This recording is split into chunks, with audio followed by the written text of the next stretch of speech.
My husband moved his girlfriend into our family home while I was visiting my dying mother. What he didn't know was the property records would arrive today, and he's about to learn who really owns the house he's playing house in. The manila envelope felt unnaturally heavy in my hands as I sat in my car, parked across the street from what used to be my sanctuary. Our 3-bedroom Craftsman with the wraparound porch and the garden I'd spent 5 years perfecting. The home Stephen and I had searched for during 6 months of weekend open houses, where we'd planned to raise our family, host Christmas dinners, and grow old together. Before we jump back in, tell us where you're tuning in from, and if this story touches you, make sure you're subscribed, because tomorrow I've saved something extra special for you. Now there was a strange car in the driveway. A sleek red convertible that screamed midlife crisis, parked right where I used to park my sensible sedan. Through the large bay window, I could see movement, a flash of blonde hair that didn't belong to anyone in my family. The sound of laughter drifted across the lawn, carried on the early autumn breeze. His laughter intertwined with hers. A sound I hadn't heard in months, not directed at anything I'd said or done. I opened the envelope and pulled out the property records one more time, though I'd already memorized every word. My name, and only my name, listed as the legal owner. A wedding gift from my grandmother, who had insisted on this one peculiarity that had seemed so unnecessary at the time. "Men come and go, Lydia," she'd said, with the wisdom of someone who'd outlived 2 husbands. "But property is forever. Keep this one in your name alone." I'd laughed it off then, assured her that Stephen and I were different, that ours was a love story for the ages, that we'd never need such precautions. My grandmother had simply smiled, patted my hand, and said, "Humor an old woman." Now, 6 years later, I silently thanked her for her foresight as I slipped the documents back into the envelope and stepped out of the car. The walk to my own front door felt surreal, like I was floating above myself, watching a stranger approach. A house that no longer felt like home. I hadn't been here in 3 weeks, not since I'd received the call about my mother's stroke and rushed to be at her bedside in Milwaukee. 3 weeks of hospital corridors, of watching machines breathe for the woman who had raised me, of sleeping in uncomfortable chairs and subsisting on vending machine coffee. 3 weeks in which Stephen had apparently decided to completely rewrite our life story. My key still worked in the lock. Small mercies.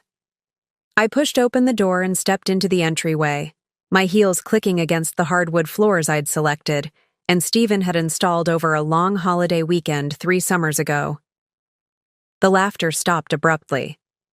There was hurried whispering, the sound of something being knocked over, and then Stephen appeared in the doorway to the living room, his face a mask of shock, and something that might have been guilt, though it was hard to tell with Stephen these days. "Lydia," he said, my name sounding foreign on his lips. "You're back." "Evidently," I replied, my voice steadier than I felt.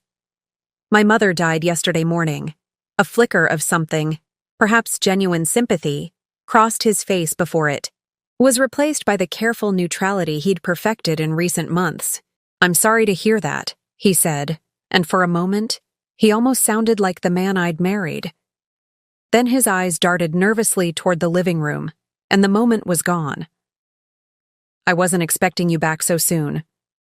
Clearly, a woman appeared, behind him then, hovering uncertainly in the doorway. Tall and willowy, with the kind of blonde hair that required regular appointments to maintain. She was younger than me, of course she was, but not by as much as I'd feared.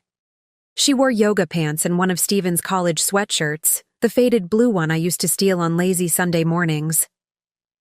Hi," she said, offering an awkward wave. "I'm Anna." Of course she was Anna. Of course she had a name and a voice and a life that had somehow become entangled with mine without my knowledge or consent. She was no longer just the woman from Stephen's Instagram posts. The anonymous blonde colleague he'd mentioned with increasing frequency over dinner conversations. She had a name, and she was wearing my husband's clothes in my house. You must be the marketing consultant, I said, my tone deliberately light. Stevens mentioned working closely with you on the new campaign. Anna's eyes widened slightly, darting to Stephen, who had gone very still beside her. Lydia, he began, a warning note in his voice that I chose to ignore. What I can't quite figure out, I continued, setting my purse down on the entryway table with deliberate care, is why the marketing consultation appears to be happening in our bedroom. I gestured toward the stairs, where several items of clothing had been hastily tossed. A silk blouse in a shade of pink I'd never wear, a single high-heeled shoe that definitely wasn't mine. Anna had the grace to look embarrassed, a flush creeping up her neck and into her cheeks. Stephen, on the other hand, seemed to recover some of his composure, drawing himself up to his full height, his jaw setting in the stubborn way that had once been endearing but now just made me want to scream. I think we should talk privately, he said, glancing meaningfully at Anna, who immediately nodded. I should go, she murmured, already backing toward the stairs. I'll just grab my things. Don't rush on my account, I said, surprising myself with how calm I sounded.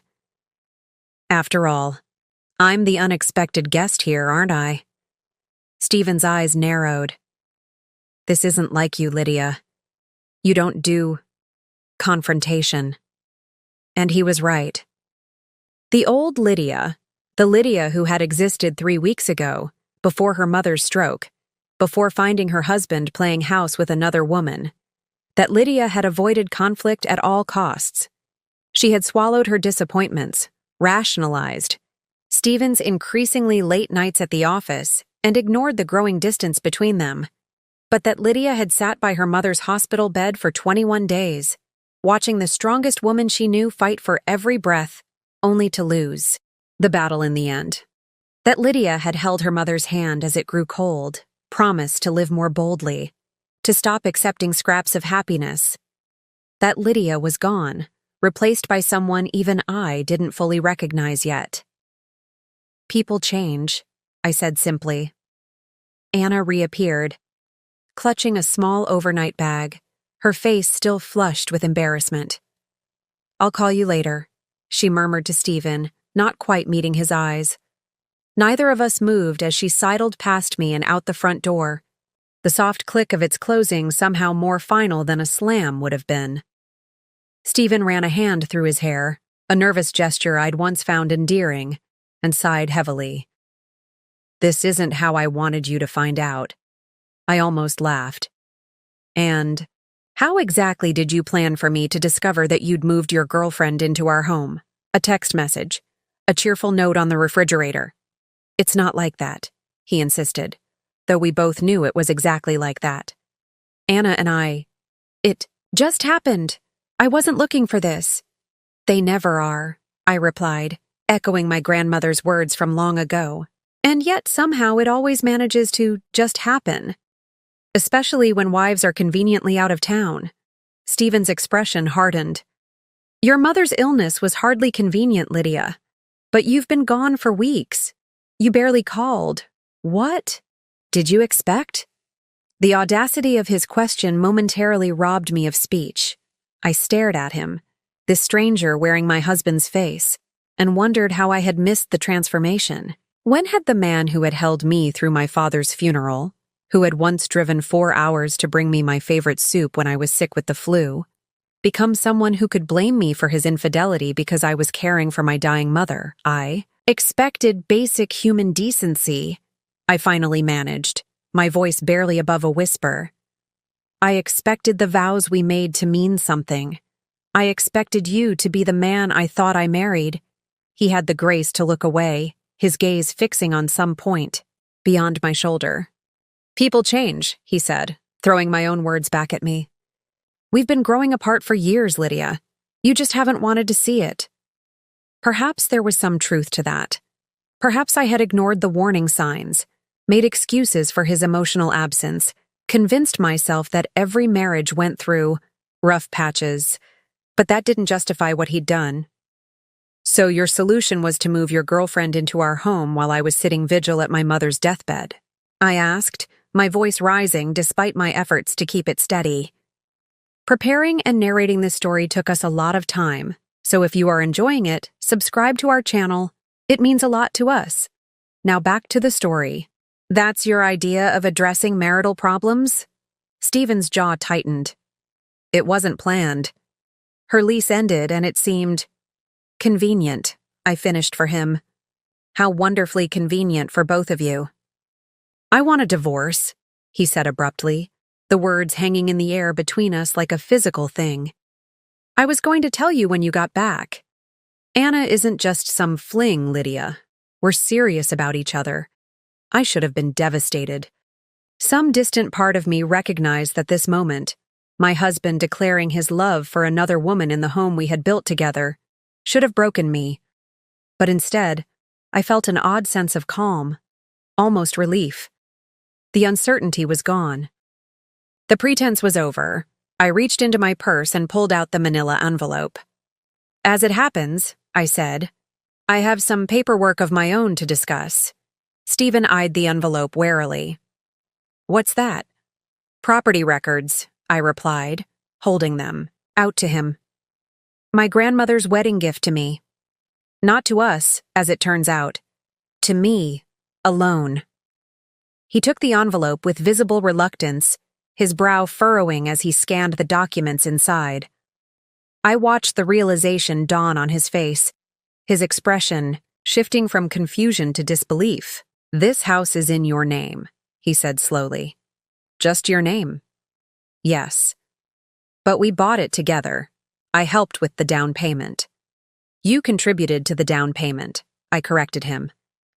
As clearly documented in the gift letter, my grandmother's lawyer prepared, a gift that was factored into the ownership arrangement she insisted upon. Stephen's face darkened. You knew about this all along? I knew the house was in my name, I acknowledged. But I never thought it would matter. I never thought we'd be here. I gestured vaguely between us, encompassing all that had broken. I never thought you'd move another woman into my house.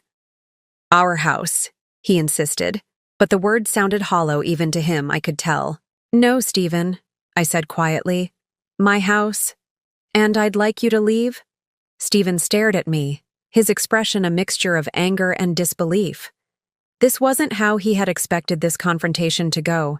He had expected tears, pleading, perhaps even forgiveness. He had expected the Lydia who had always accommodated his needs, who had made excuses for his failings, who had prioritized his happiness above her own.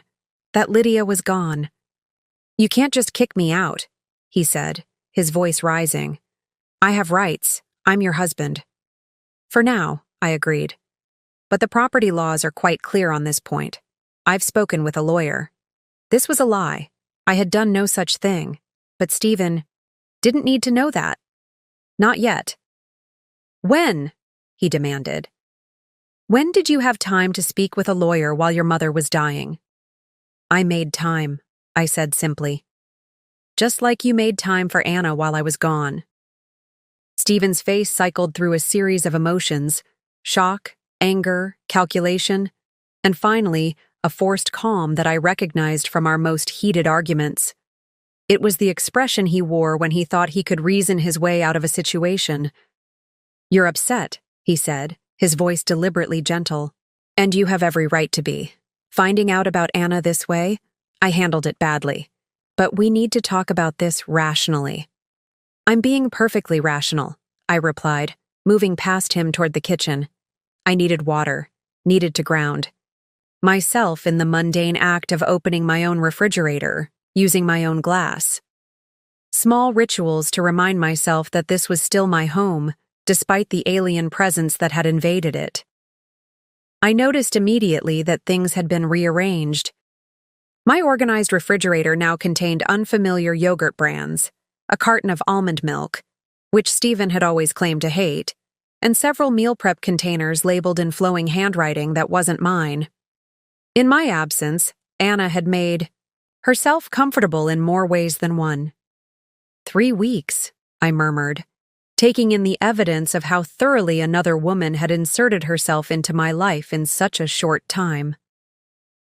Stephen had followed me and was leaning against the doorframe, watching me with cautious eyes. "What?" "It took you 3 weeks to replace me," I said, turning to face him. "My mother was dying, and you were playing house with your marketing consultant. Did you even think about me at all during that time?" A flash of guilt crossed his face. "Of course I did. I called you." "Twice, Stephen. You called twice in 3 weeks, and both calls lasted less than 5 minutes. He had the grace to look away." "I texted too. How's it going?" "Doesn't count as emotional support while I'm watching." "My mother died," I said, surprised by the steadiness in my voice when inside I felt like I was shattering. "But I guess you were too busy redecorating our bedroom to manage anything more substantial." At the mention of our bedroom, Stephen's expression changed, becoming more guarded. "This isn't productive, Lydia. We need to discuss the house situation." Calmly. "The house situation," I repeated. "You mean the fact that you moved your girlfriend into a house that legally belongs to me? That house situation?" "It's more complicated than that," he insisted. "We're married. I've been paying the mortgage." "Half the mortgage," I corrected him, "on a house that's worth 3 times what we paid for it, thanks to the renovations I coordinated and the neighborhood improvements I fought for on the community board you were too busy to join." I watched as he calculated, reassessing the situation and his position in it. Stephen had always been strategic, one of the qualities that had made him successful in his career as a financial advisor. I could practically see him running the numbers, weighing his options. "We should both take some time to cool off," he finally said. "I'll go to a hotel for a few days. We can talk when things aren't so raw." "That's very considerate," I said, not bothering to hide the sarcasm in my voice. "Will Anna be joining you at this hotel, or does she have somewhere else to go now that her lease has so conveniently ended?" His jaw tightened. "That's not fair." "None of this is fair, Stephen. My mother is dead. My husband has betrayed me in the most cliched way possible, and a stranger has been sleeping in my bed. So forgive me if I'm not particularly concerned with fairness right now." I moved to the kitchen island and set my glass down, noticing for the first time that the framed photos that had once lined the windowsill, pictures of our wedding, our honeymoon, the life we'd built together, had been removed. In their place stood a potted orchid I'd never seen before. The absence of those photos hit me harder than finding Anna in my house. It was one thing to betray me. It was another to erase me. "Where are our photos?" I asked, my voice barely above, a whisper. Stephen shifted uncomfortably. "In the office closet. It seemed weird to have them up." "Weird," I repeated. "Yes, I imagine it would be weird to have photographic evidence of your marriage while your girlfriend is living here." "Lydia, I want you to pack a bag and leave," I cut him off. "Tonight, I'll give you 30 minutes. His expression hardened. "You can't just throw me out. I have rights." "And I have a property deed with only my name on it," I countered. "Along with text messages from you acknowledging that you've moved another woman into my home without my knowledge or consent. Would you like to test which one a judge will find more compelling?" It was a bluff. I had no idea what a judge would say, and the legal realities were almost certainly more complicated than I was making them out to be. But I was counting on Stephen's aversion to public embarrassment and his general tendency to avoid confrontation when he wasn't in a position of power. He stared at me for a long moment, and I saw a glimpse of something I'd never seen directed at me before. A cold, calculating anger that made me glad we were in an open kitchen with clear sightlines to the front door. "This isn't over," he finally said. "No," I agreed. "But this part is. 30 minutes, Stephen." He turned without another word and headed upstairs. I listened to his footsteps, the familiar creak of the third step, the sound of drawers opening and closing. Sounds that had once been comforting in their domesticity, now loaded with tension and finality. I sank onto one of the kitchen stools, suddenly exhausted. The adrenaline that had carried me through the confrontation was ebbing, leaving behind a bone-deep weariness that had as much to do with my 3 weeks at the hospital as with the current situation. My phone buzzed in my purse. I retrieved it to find a text from Joan, my oldest friend, and the only person who had known I was coming home today. "Did you make it home safe?" I stared at the screen, unsure how to respond. What could I possibly say? "Home safe, but found my husband's. Girlfriend has moved in," seemed both inadequate and melodramatic. Instead, I typed, "We need to talk. Can you come over tomorrow?" Her response was immediate. "That bad?" "I can come now." I hesitated. Part of me wanted Joan here, wanted the buffer of a loyal friend as Stephen packed his things. But another part of me needed to do this alone, to stand on my own 2 feet as I reclaimed my space. "Tomorrow is better. I'll explain then." "Okay, but call if you need me. Anytime." I set the phone down as Stephen reappeared in the kitchen doorway, a large suitcase in one hand and a laptop bag slung over his shoulder. "I'll need to come back for the rest of my things," he said stiffly. "We can arrange a time," I replied, "when I'm not here." He nodded, then hesitated. "Lydia, about the mortgage payment due next week." "I'll handle it," I cut him off, not wanting to have a financial discussion now. "Just like I'll handle my mother's funeral arrangements, alone." A flash of what might have been genuine remorse crossed his face. "I am sorry about your mother. I know how close you were." The sincerity in his voice threatened to crack my composure. This was the problem with long relationships. Even in moments of betrayal, there were threads of real connection, genuine understanding that couldn't be easily severed. "Thank you," I managed, "but that doesn't change where we are now." He shifted the suitcase to his other hand. "I'll have my lawyer contact you about the divorce." Fine. Neither of us seemed to know how to end this bizarre interaction. In movies, there would be a dramatic exit, a slamming door, perhaps even a tearful plea. But real life rarely provided such clean endings. Instead, there was just this awkward moment. 2 people who had once promised to love each other forever, now standing in their shared kitchen, unable to find the right words to close this chapter. "Goodbye, Lydia," he finally said, and walked out. I listened to his footsteps across the hardwood floor, the sound of the front door opening and closing. Through the kitchen window, I watched him load his suitcase into the trunk of his car, his movements mechanical. He didn't look back at the house as he drove away. Only when his taillights had disappeared down the street did I allow myself to truly feel the magnitude of what had just happened. My husband was gone. My marriage was over. My mother was dead.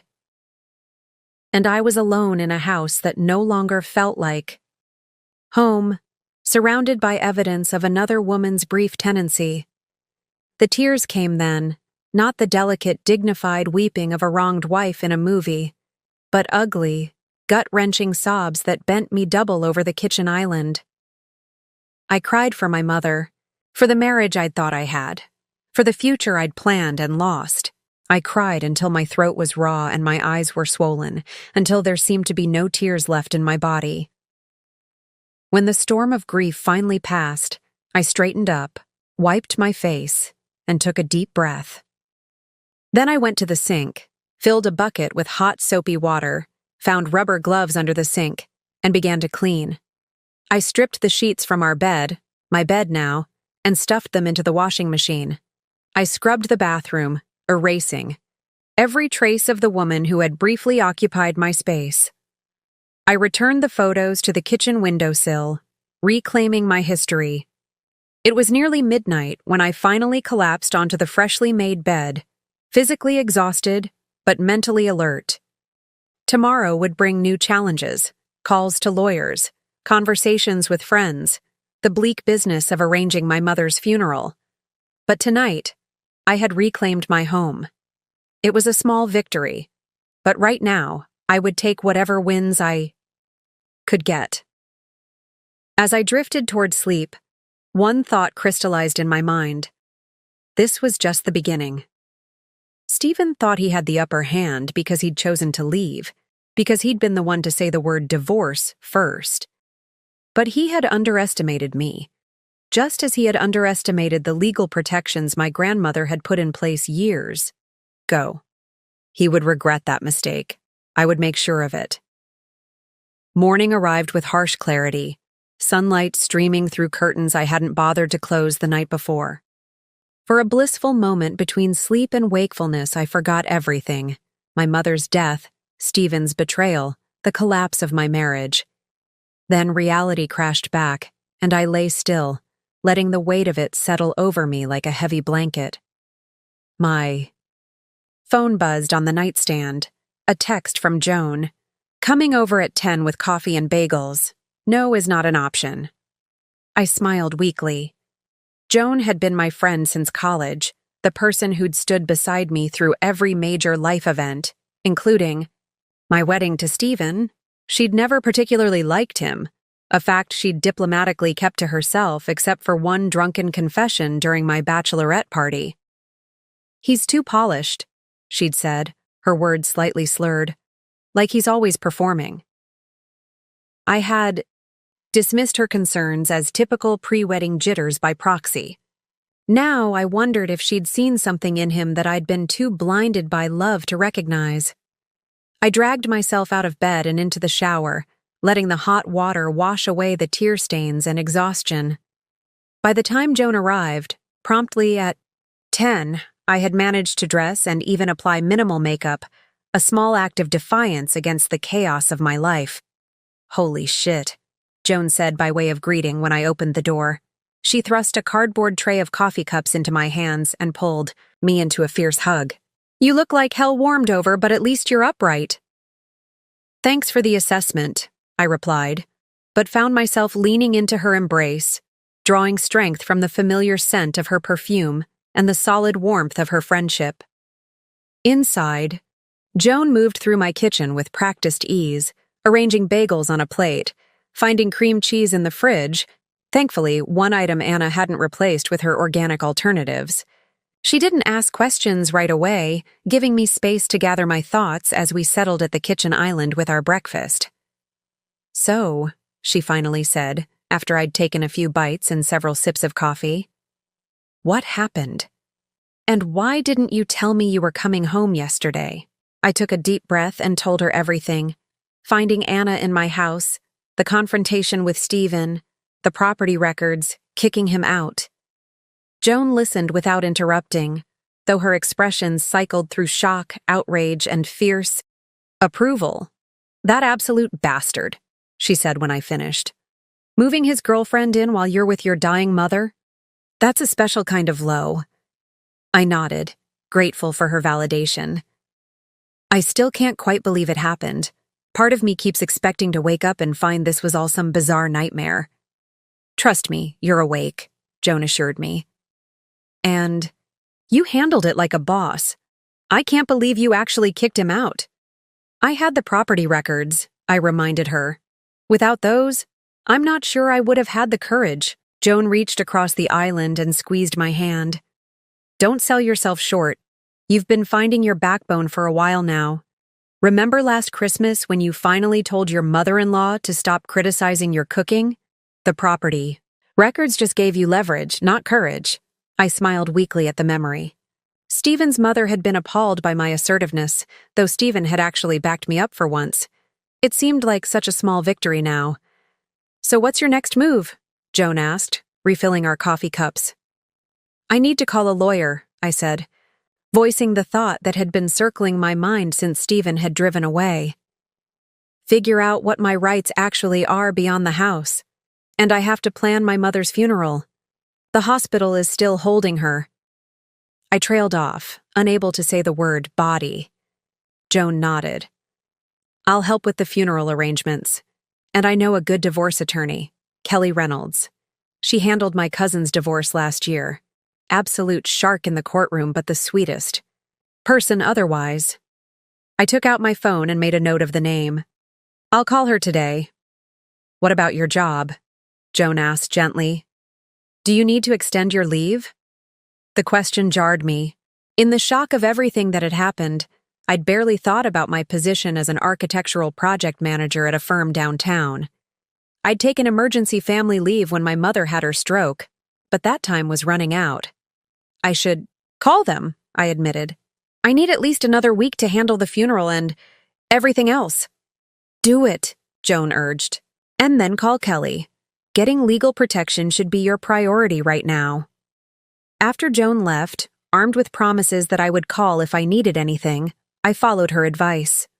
My boss was understanding about extending my leave, offering condolences about my mother and assuring me my projects could wait. I didn't mention the collapse of my marriage. One personal crisis seemed sufficient explanation for needing more time off. Then I called Kelly Reynolds' office and managed to secure a consultation for the following morning, the receptionist squeezing me in after I mentioned Joan's referral and briefly explained my situation. With those immediate tasks handled, I turned to the grim business of contacting the funeral home in Milwaukee where my mother's body had been transferred. The director was professional and compassionate, guiding me through options for services and burial arrangements. We settled on a small ceremony 3 days later, which would give distant relatives time to make travel arrangements if they wished to attend. By late afternoon, I had made a dozen calls, sent countless emails, and created a detailed to-do list that would carry me through the next several days. The activity had kept the worst of my grief and shock at bay, giving me purpose and direction when I might otherwise have collapsed. But as evening approached, bringing with it the peculiar silence of an empty house, the weight of everything I'd lost pressed down on me again. On impulse, I reached for my phone and pulled up Stephen's contact information. Despite everything, some irrational part of me still wanted to talk to the person who had been my partner for nearly a decade, who had stood beside me when my father died, who knew my history and my heart in ways no one else did. Before I could talk myself out of it, I pressed call. He answered on the third ring, his voice cautious. Lydia? I need to talk to you, I said, hating the tremor in my voice. About what happens next. I told you my lawyer will contact you, he replied, his tone deliberately neutral. I'm not talking about the divorce, I clarified.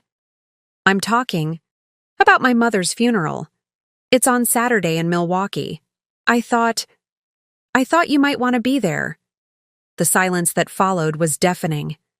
Despite everything, I had expected him to offer support, to slip back into the role of the caring husband he had once been.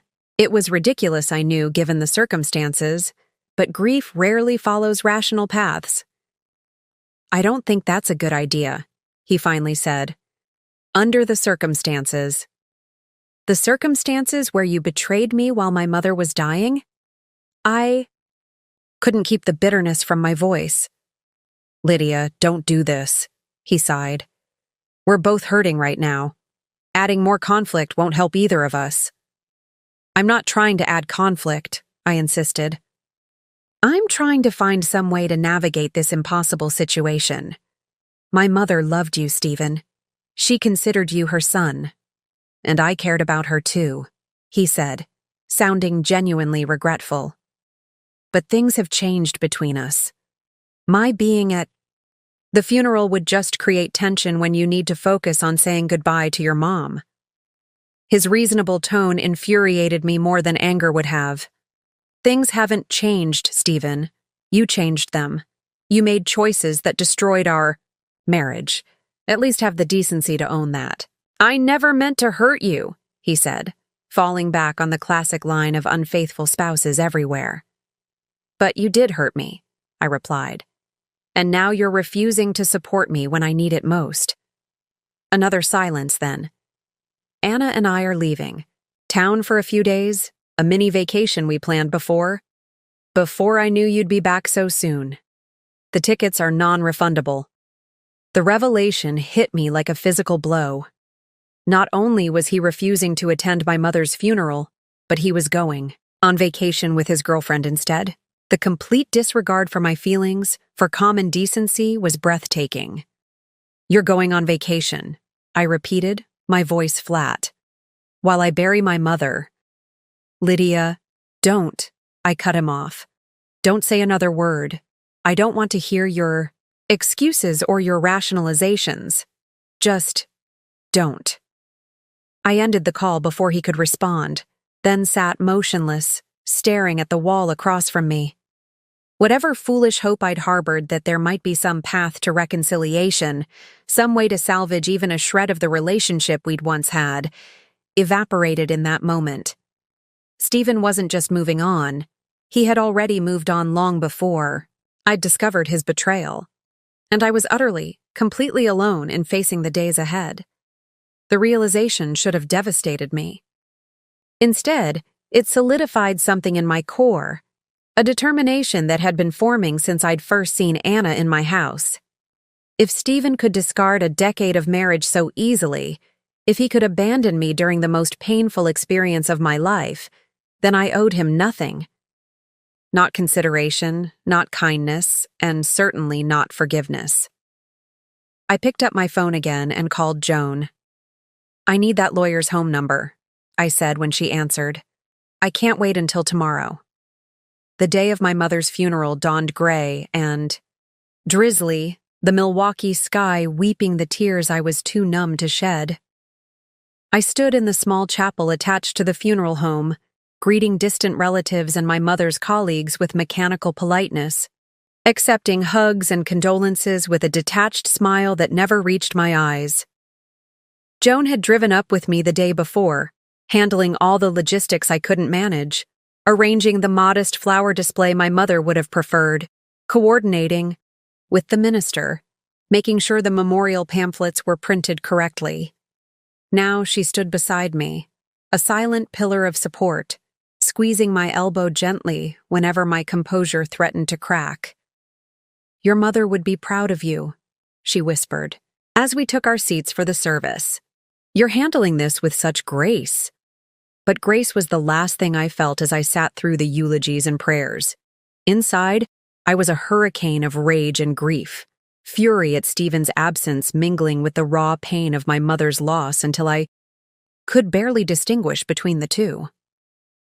When it came time for me to speak, I managed to deliver the words I'd carefully prepared, sharing memories of my mother's strength, her humor, her unwavering support. But it felt like someone else was speaking through me, some automaton who could function while the real Lydia huddled in a dark corner of my mind, screaming into the void. After the service, after the burial, after the small reception at my mother's favorite restaurant, Joan and I returned to my childhood home, now mine, another inheritance I hadn't wanted. We walked through the quiet rooms, the air still heavy with my mother's presence, her books stacked beside her reading chair, her gardening shoes by the back door, her half-finished crossword puzzle on the kitchen table. "I can't stay here tonight," I said suddenly, the words escaping before I'd fully formed the thought. "It's too—" "I know," Joan cut in, sparing me from having to articulate the suffocating weight of absence that filled the house. "We'll get a hotel. We can come back tomorrow to start sorting things." But even the bland anonymity of the hotel room offered little respite. As soon as Joan fell asleep in the adjacent bed, the dam I'd built around my emotions began to crack. I slipped into the bathroom, turned on the shower to mask any sounds, and finally allowed myself to break down completely. I cried for my mother, for the conversations we'd never have, for the milestones she'd never witness. I cried for my marriage, for the life I'd thought I was building, for the children Stephen and I had talked about having someday, children who would now never exist. I cried until I was empty, hollowed out, a shell of the woman I'd been just a month ago. When I finally emerged, face raw from tears and hotel washcloth, Joan was sitting up in bed, the bedside lamp casting her in gentle light. "I heard you," she said simply. "Do you want to talk about it?" I shook my head, then changed my mind and nodded, collapsing onto my bed. "Everything is gone, Joan. My mother, my marriage, the future I planned. It's all just gone. She moved to sit beside me, wrapping an arm around my shoulders. I know it feels that way right now, but you're still here, and you can build a new future. I don't know how, I admitted, the words barely audible. I've spent the last decade being Stephen's wife, being my mother's daughter. Who am I without them? You're Lydia, Joan said firmly, the woman who redesigned her entire kitchen from scratch because she couldn't find exactly what she wanted. The woman who organized a community fundraiser to save the local library. The woman who just faced the worst day of her life with more strength than most people show in a lifetime. I let her words wash over me, wanting desperately to believe them, but feeling disconnected from the person she was describing. That Lydia seemed like a distant acquaintance, someone I'd known long ago but could barely remember now. I feel like I'm drowning, I confessed. Every time I think I've hit bottom, the floor drops out again. Joan's arm tightened around me. Then I'll be your life raft. And when you're ready, I'll help you find your way back to shore. But right now, you just need to keep your head above water. We sat in silence for a long moment, the hotel air conditioning humming softly in the background. Finally, I asked the question that had been haunting me since Stephen's revelation about his vacation. Do you think he ever really loved me? Joan sighed, considering her answer carefully. I think he loved the idea of you. The perfect wife who supported his career, who made a beautiful home, who never demanded too much. But I don't know if he ever truly saw you, the real you, with all your dreams and fears and complications. Her words pierced me with their truth. Stephen had always seemed most attentive, most loving, when I was fulfilling the role he expected. The admiring wife, the gracious hostess, the understanding partner who accepted his late nights at work without question. The times I'd stepped outside that role, when I'd pursued my own career advancement, when I'd disagreed with him publicly, when I'd needed emotional support rather than offering it, those were the times tension had crept into our relationship. Was such a fool, I whispered. No, Joan said firmly. You were a woman who loved deeply and trusted completely. That's not foolish, Lydia. That's beautiful. Stephen's the fool for throwing it away. We returned to our separate beds eventually, but sleep eluded me. I stared at the textured hotel ceiling, my mind racing through the ruins of my life, searching for some path forward that didn't terrify me. My buzzing phone broke the night stillness. I grabbed it quickly, not wanting to wake Joan, and frowned at the unknown number lighting up my screen. It was nearly 2 a.m. Who would be calling at this hour? Hello? I answered cautiously. Is this Lydia Calloway? The woman's voice was unfamiliar, her tone professional but gentle. Yes. Who's this? My name is Officer Rivera with the Milwaukee Police Department. I'm calling about your property on Maple Street. My mother's house. My house now. My heartbeat accelerated. What about it? I'm afraid there's been a break-in, she said. The alarm system alerted us and we responded, but the intruders had already fled. There's significant damage, and we need you to come assess what might be missing. I sat up, fully alert now. I'll be there as soon as I can. 20 minutes, maybe. After hanging up, I woke Joan and explained the situation. We dressed quickly and drove through the quiet Milwaukee streets, my mind cycling through terrible scenarios. Had it been random vandals? Thieves who knew the house was empty after the funeral? Or something more targeted? The police cruiser was still parked outside when we arrived, lights silently flashing, illuminating the block in alternating blue and red. Officer Rivera, a petite woman with a no-nonsense demeanor, met us on the porch. The damage is mostly in the study and master bedroom, she explained as she led us inside. Drawers emptied, furniture overturned. It looks like they were searching for something specific. She was right. The living room and kitchen were untouched, but my mother's study was devastated. Desk drawers pulled out and dumped, books swept from shelves, the small safe in the closet pried open and emptied. The safe, I said numbly. What was in it? We were hoping you could tell us, Officer Rivera replied. I shook my head. I don't know. My mother never shared the combination with me. I was planning to hire someone to open it next week. The bedroom was even worse. The mattress had been slashed, the contents of every drawer strewn across the floor. My mother's jewelry box lay empty on the dresser, the modest collection of pieces she'd treasured. Her wedding ring, my grandmother's pearls, the sapphire bracelet my father had given her on their anniversary. All gone. This wasn't random, Joan said quietly as we surveyed the damage. Random burglars don't slash mattresses. They were looking for something. Officer Rivera nodded. That's our assessment as well. Ms. Calloway, can you think of anything your mother might have had that someone would want this badly? Documents, valuables we can't see are missing? I shook my head, overwhelmed by this fresh violation on a day already marked by grief. No, nothing. She was a community college professor. She didn't have enemies or secrets. But even as I said, the words I remembered my mother's last coherent conversation before the stroke had robbed her of speech. She'd been agitated, insisting I look in her safe after she was gone. There's something you need to see, she'd said.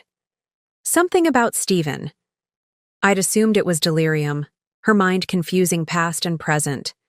Now I wasn't so sure. Actually, I said slowly, there might have been something, but I don't know what. As Officer Rivera took notes and promised increased patrols in the area, I stood in the wreckage of my mother's life, a terrible suspicion forming in my mind. The timing was too perfect, too coincidental. A break-in the night after the funeral, targeting the safe my mother had specifically mentioned in relation to Stephen.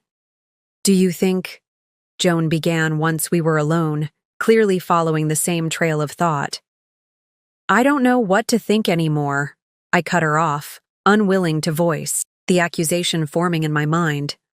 That my husband might have orchestrated this, might have sent someone to steal whatever evidence my mother had been keeping.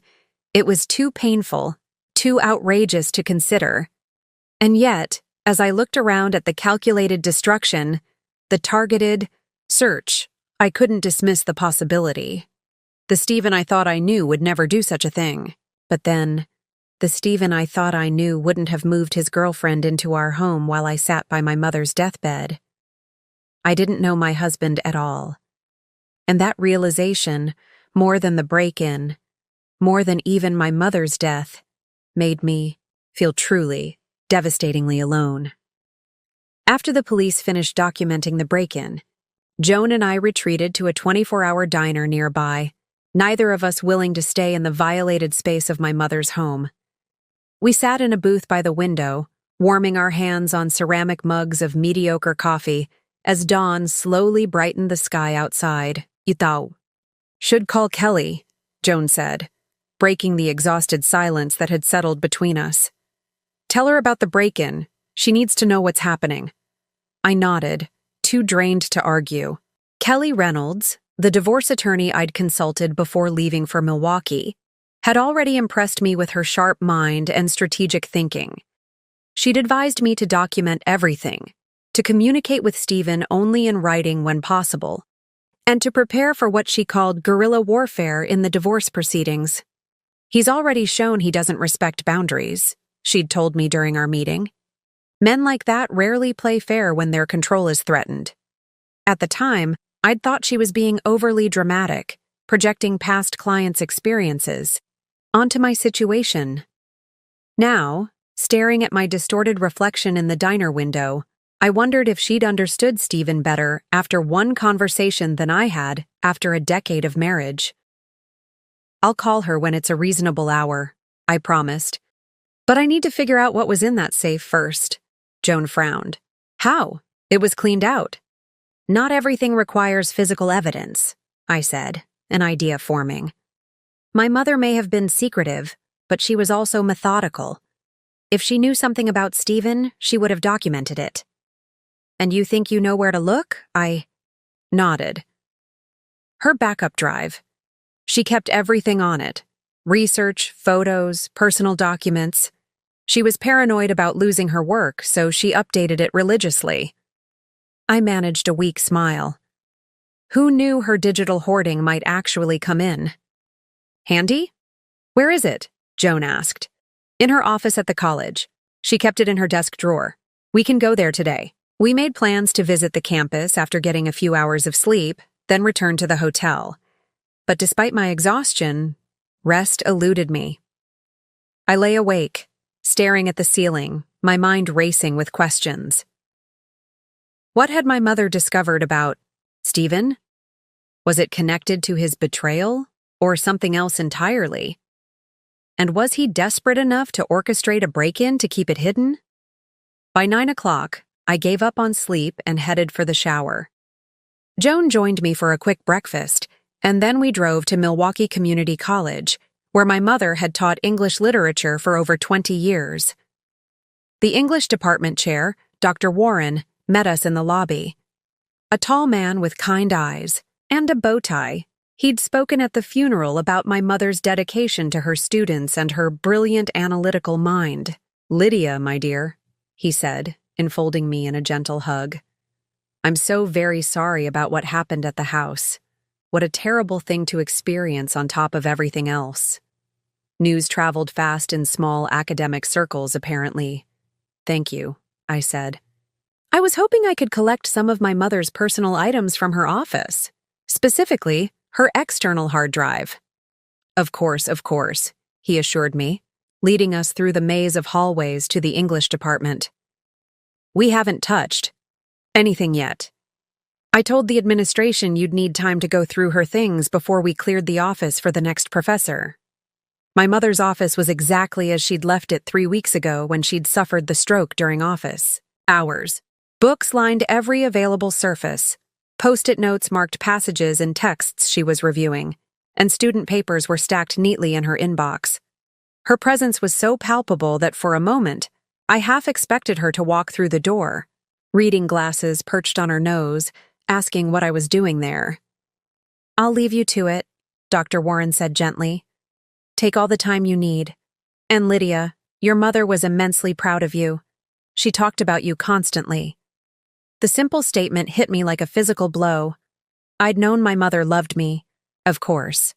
But hearing that she'd spoken about me with such pride to her colleagues made her absence suddenly, acutely painful again. Once we were alone, Joan helped me search the desk drawers for the external drive. We found it exactly where I'd expected, in the bottom right drawer, nestled in its protective case. Now what? Joan asked as I held the small device in my palm. Now we need a computer, I said, glancing at my mother's desktop. But not here, somewhere private. We settled on the campus library, finding a quiet study room in the back where we could connect the drive to Joan's laptop. As the contents loaded, my hands trembled slightly. Whatever my mother had wanted me to find, I was about to discover. The drive was organized with my mother's characteristic precision. Folders labeled by semester, by research project, by personal category. I navigated to the personal section and found a folder simply titled Lydia. Inside were documents related to my education, my wedding, my career milestones. My mother had kept digital records of everything that mattered to her. And there, at Imao. The bottom of the list was a folder labeled Stephen Evidence. Joan and I exchanged a look. Open it, she said softly.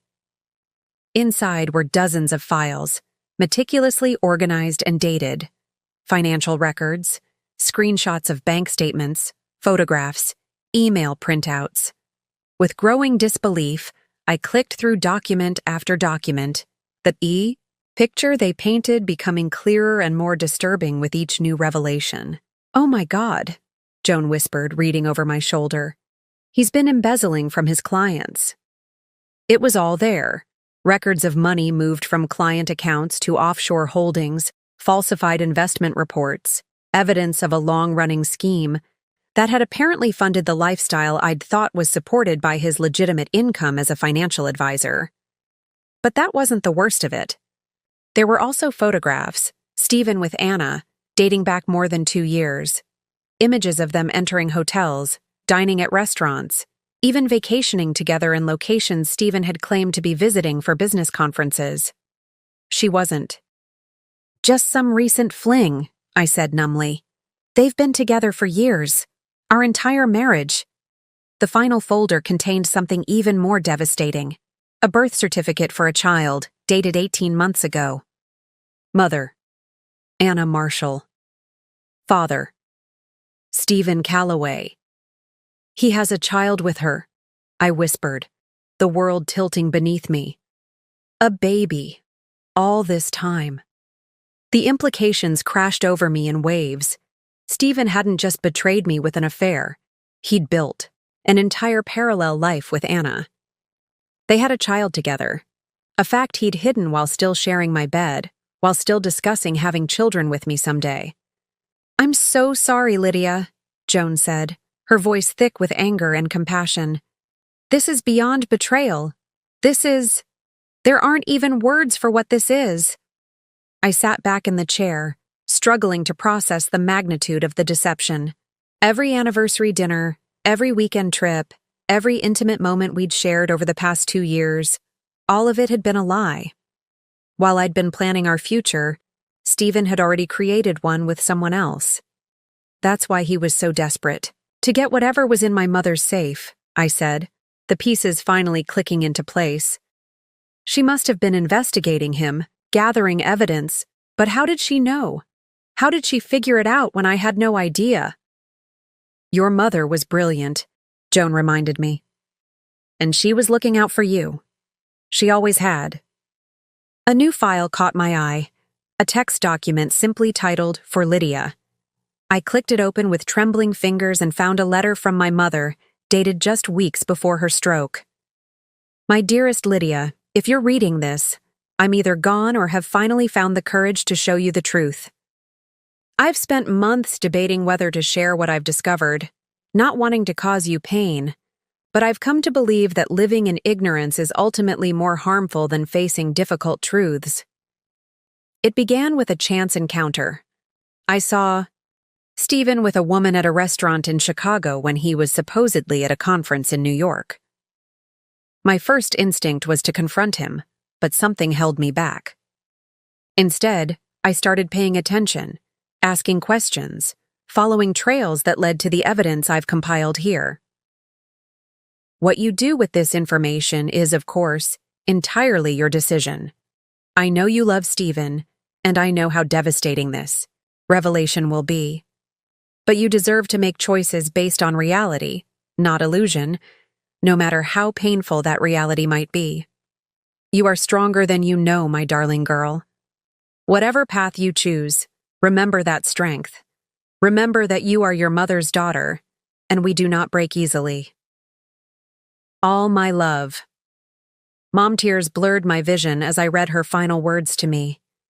Even in death, my mother was protecting me, guiding me, giving me the tools I needed to face an unthinkable betrayal. She knew, I whispered. All this time she knew, and she was gathering evidence to protect me. Joan squeezed my shoulder.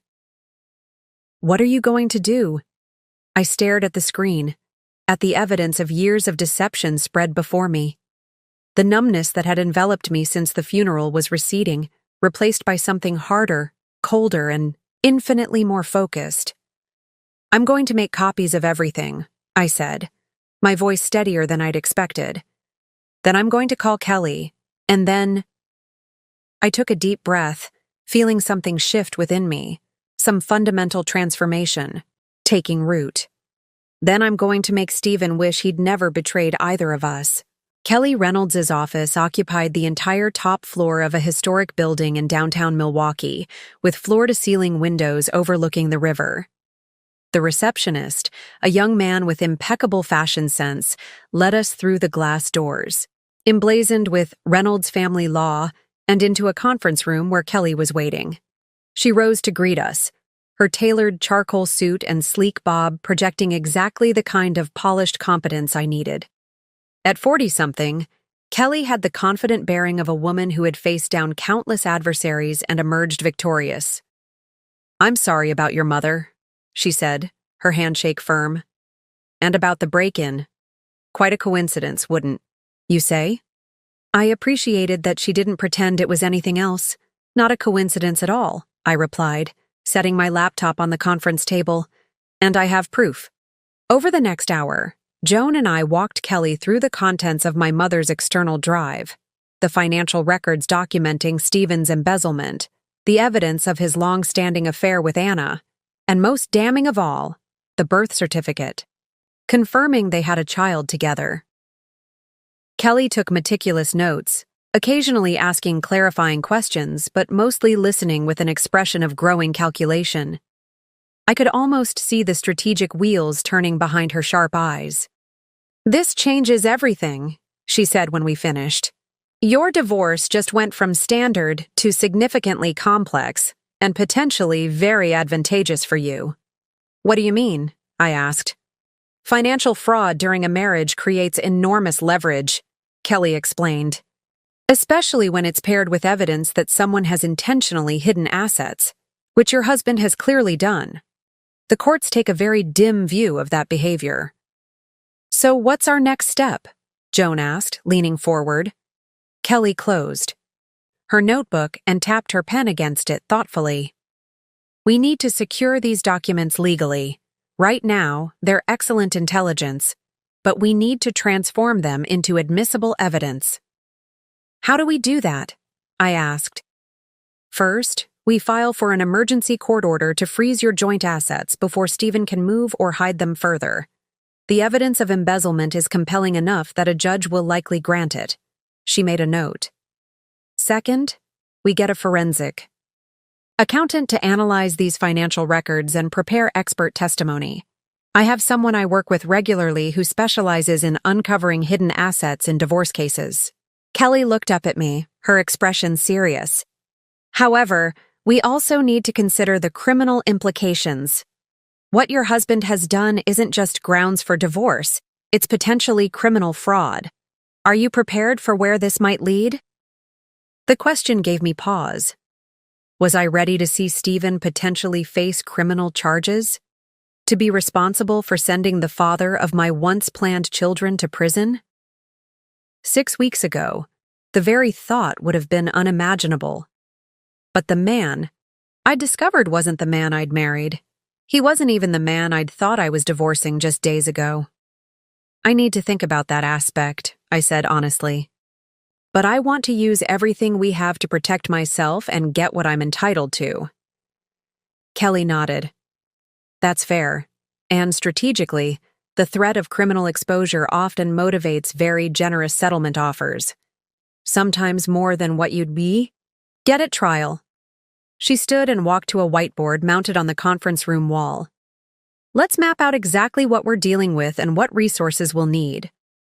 Over the next 2 hours, Kelly methodically outlined our strategy, breaking it down into immediate actions, short-term goals, and long-term objectives. She assigned tasks with the efficiency of a military commander planning a complex operation.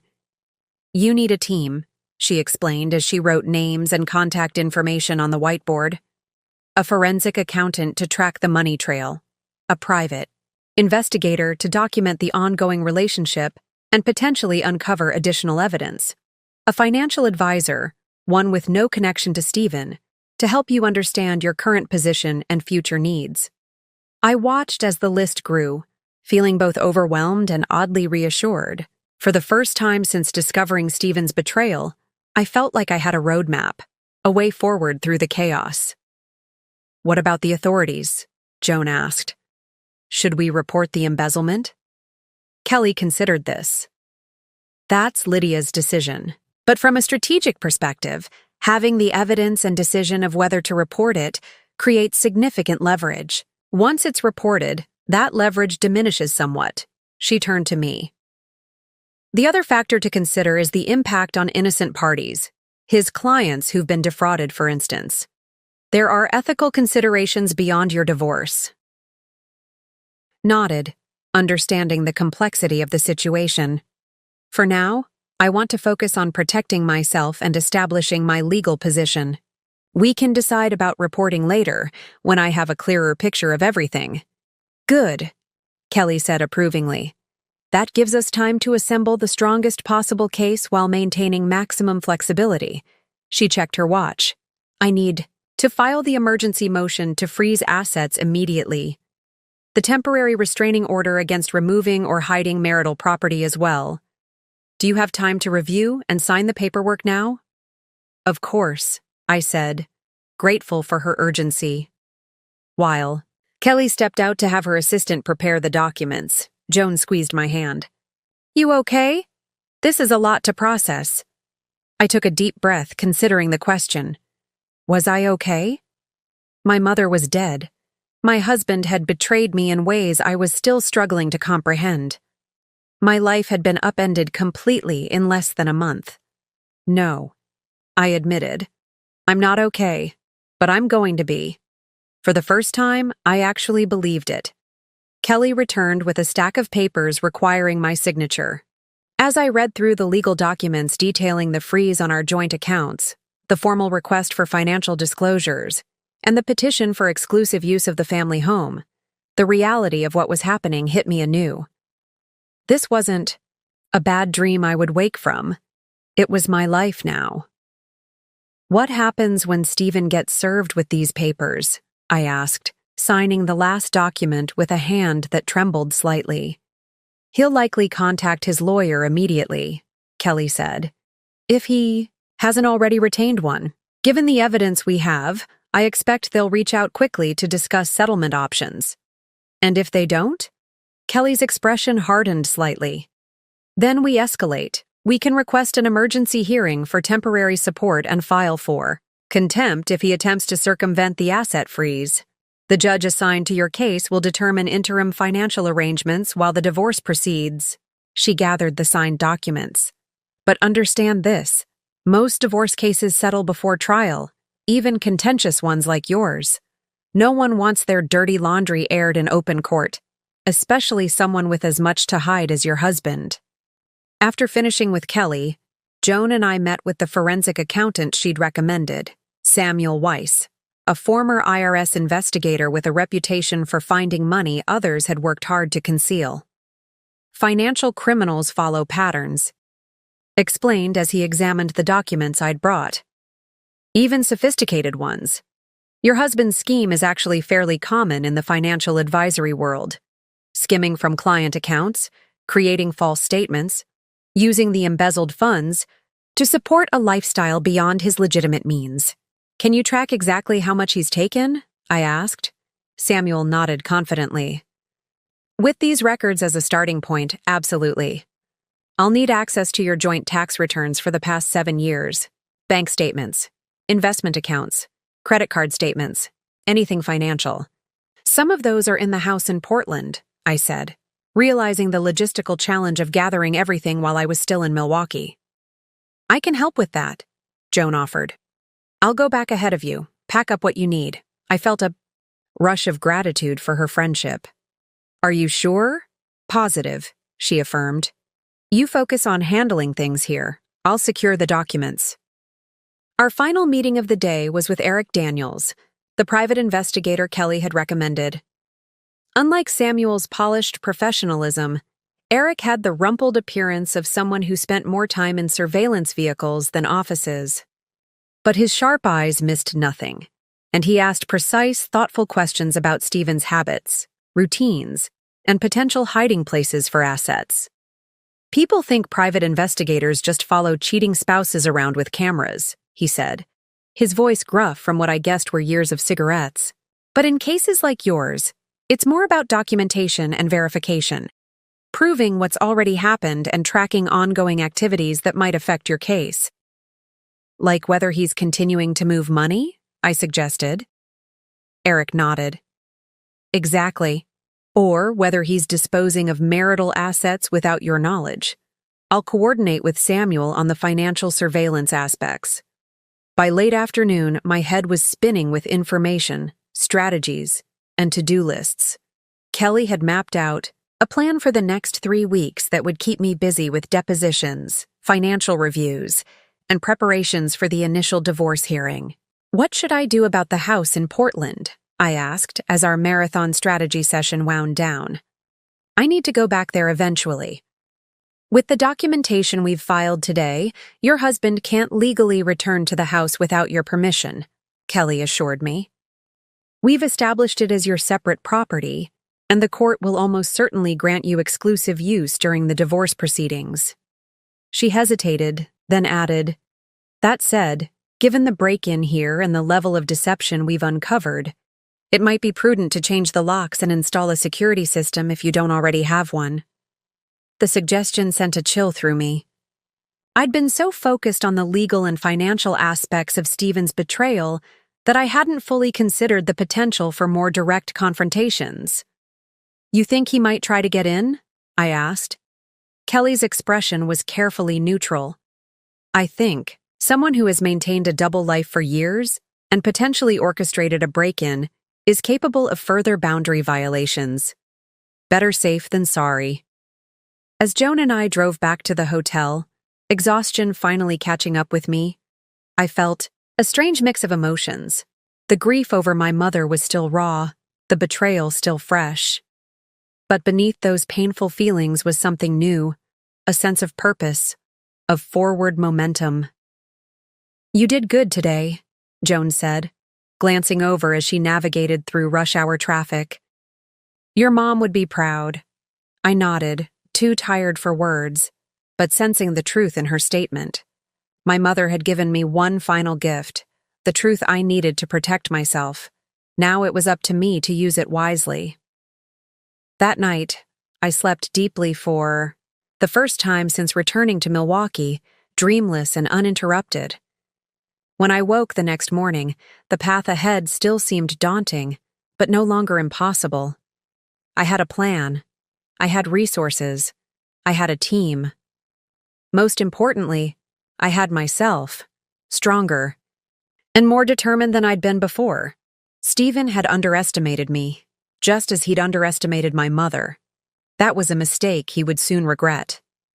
The next 3 days passed in a whirlwind of meetings, paperwork, and preparations. I arranged my mother's affairs, signed documents authorizing Kelly to act on my behalf in my absence, and scheduled follow-ups with Samuel and Eric for the coming weeks.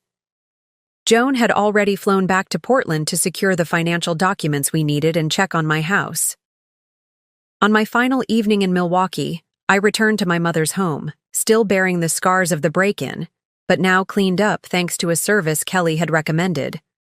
I walked through the quiet rooms, running my fingers along the spines of my mother's beloved books, breathing in the lingering scent of her perfume that clung to her clothing. In her bedroom, I opened her jewelry box, now empty of its treasures. The loss of those family heirlooms stung, not for their monetary value but for the history they represented, tangible links to my grandmother, my great-grandmother, generations of women whose strength I carried in my blood. As I was about to close the drawer, something caught my eye, a small irregularity in the fabric lining. Curious, I pressed against it and felt a hard object beneath. Carefully, I peeled back the velvet to discover a small key taped to the bottom of the drawer, along with a note in my mother's handwriting. First National, Box 317. My heart raced as I realized what I'd found, the key to a safety deposit box I hadn't known existed. My mother, ever cautious, had created a backup plan even for her backup plan. Early the next morning, before my flight back to Portland, I visited First National Bank in downtown Milwaukee. The bank manager, after verifying my identity and my mother's death certificate, escorted me to the vault area where safety deposit boxes lined the walls. "Take all the time you need," he said, unlocking box 317 with his master key and my mother's key, then discreetly stepping away. Inside the box lay a small leather pouch and a sealed envelope with my name on it. I opened the envelope first, finding another letter from my mother. "My darling Lydia, if you're reading this, you've found the key and figured out its purpose. Always my clever girl. Inside the pouch are items too precious to leave unprotected. Your grandmother's wedding band, the locket with pictures of your father and me on our wedding day, and the sapphire earrings that have passed through our family for 4 generations. I've also included a flash drive containing copies of all the evidence about Stephen, along with additional documentation you might need. The original property deed to your home in Portland showing your sole ownership, insurance policies, and several accounts I've established for you that Stephen knows nothing about. You see, I've been preparing for this possibility longer than you might imagine. A mother senses things, and I sensed something wasn't right with your marriage years ago. Call it intuition, call it meddling. I prefer to think of it as protection. Look particularly at the Cayman Islands account information. The money there came from your grandmother's estate, funds I never told you about. I've been investing it quietly for years, building a safety net you might someday need. That day has apparently come. Remember who you are, Lydia. You come from a long line of women who bend but never break. All my love. Mom, with trembling hands, I opened the pouch and found exactly what she'd described. The family jewelry I'd thought, lost forever, along with a small flash drive.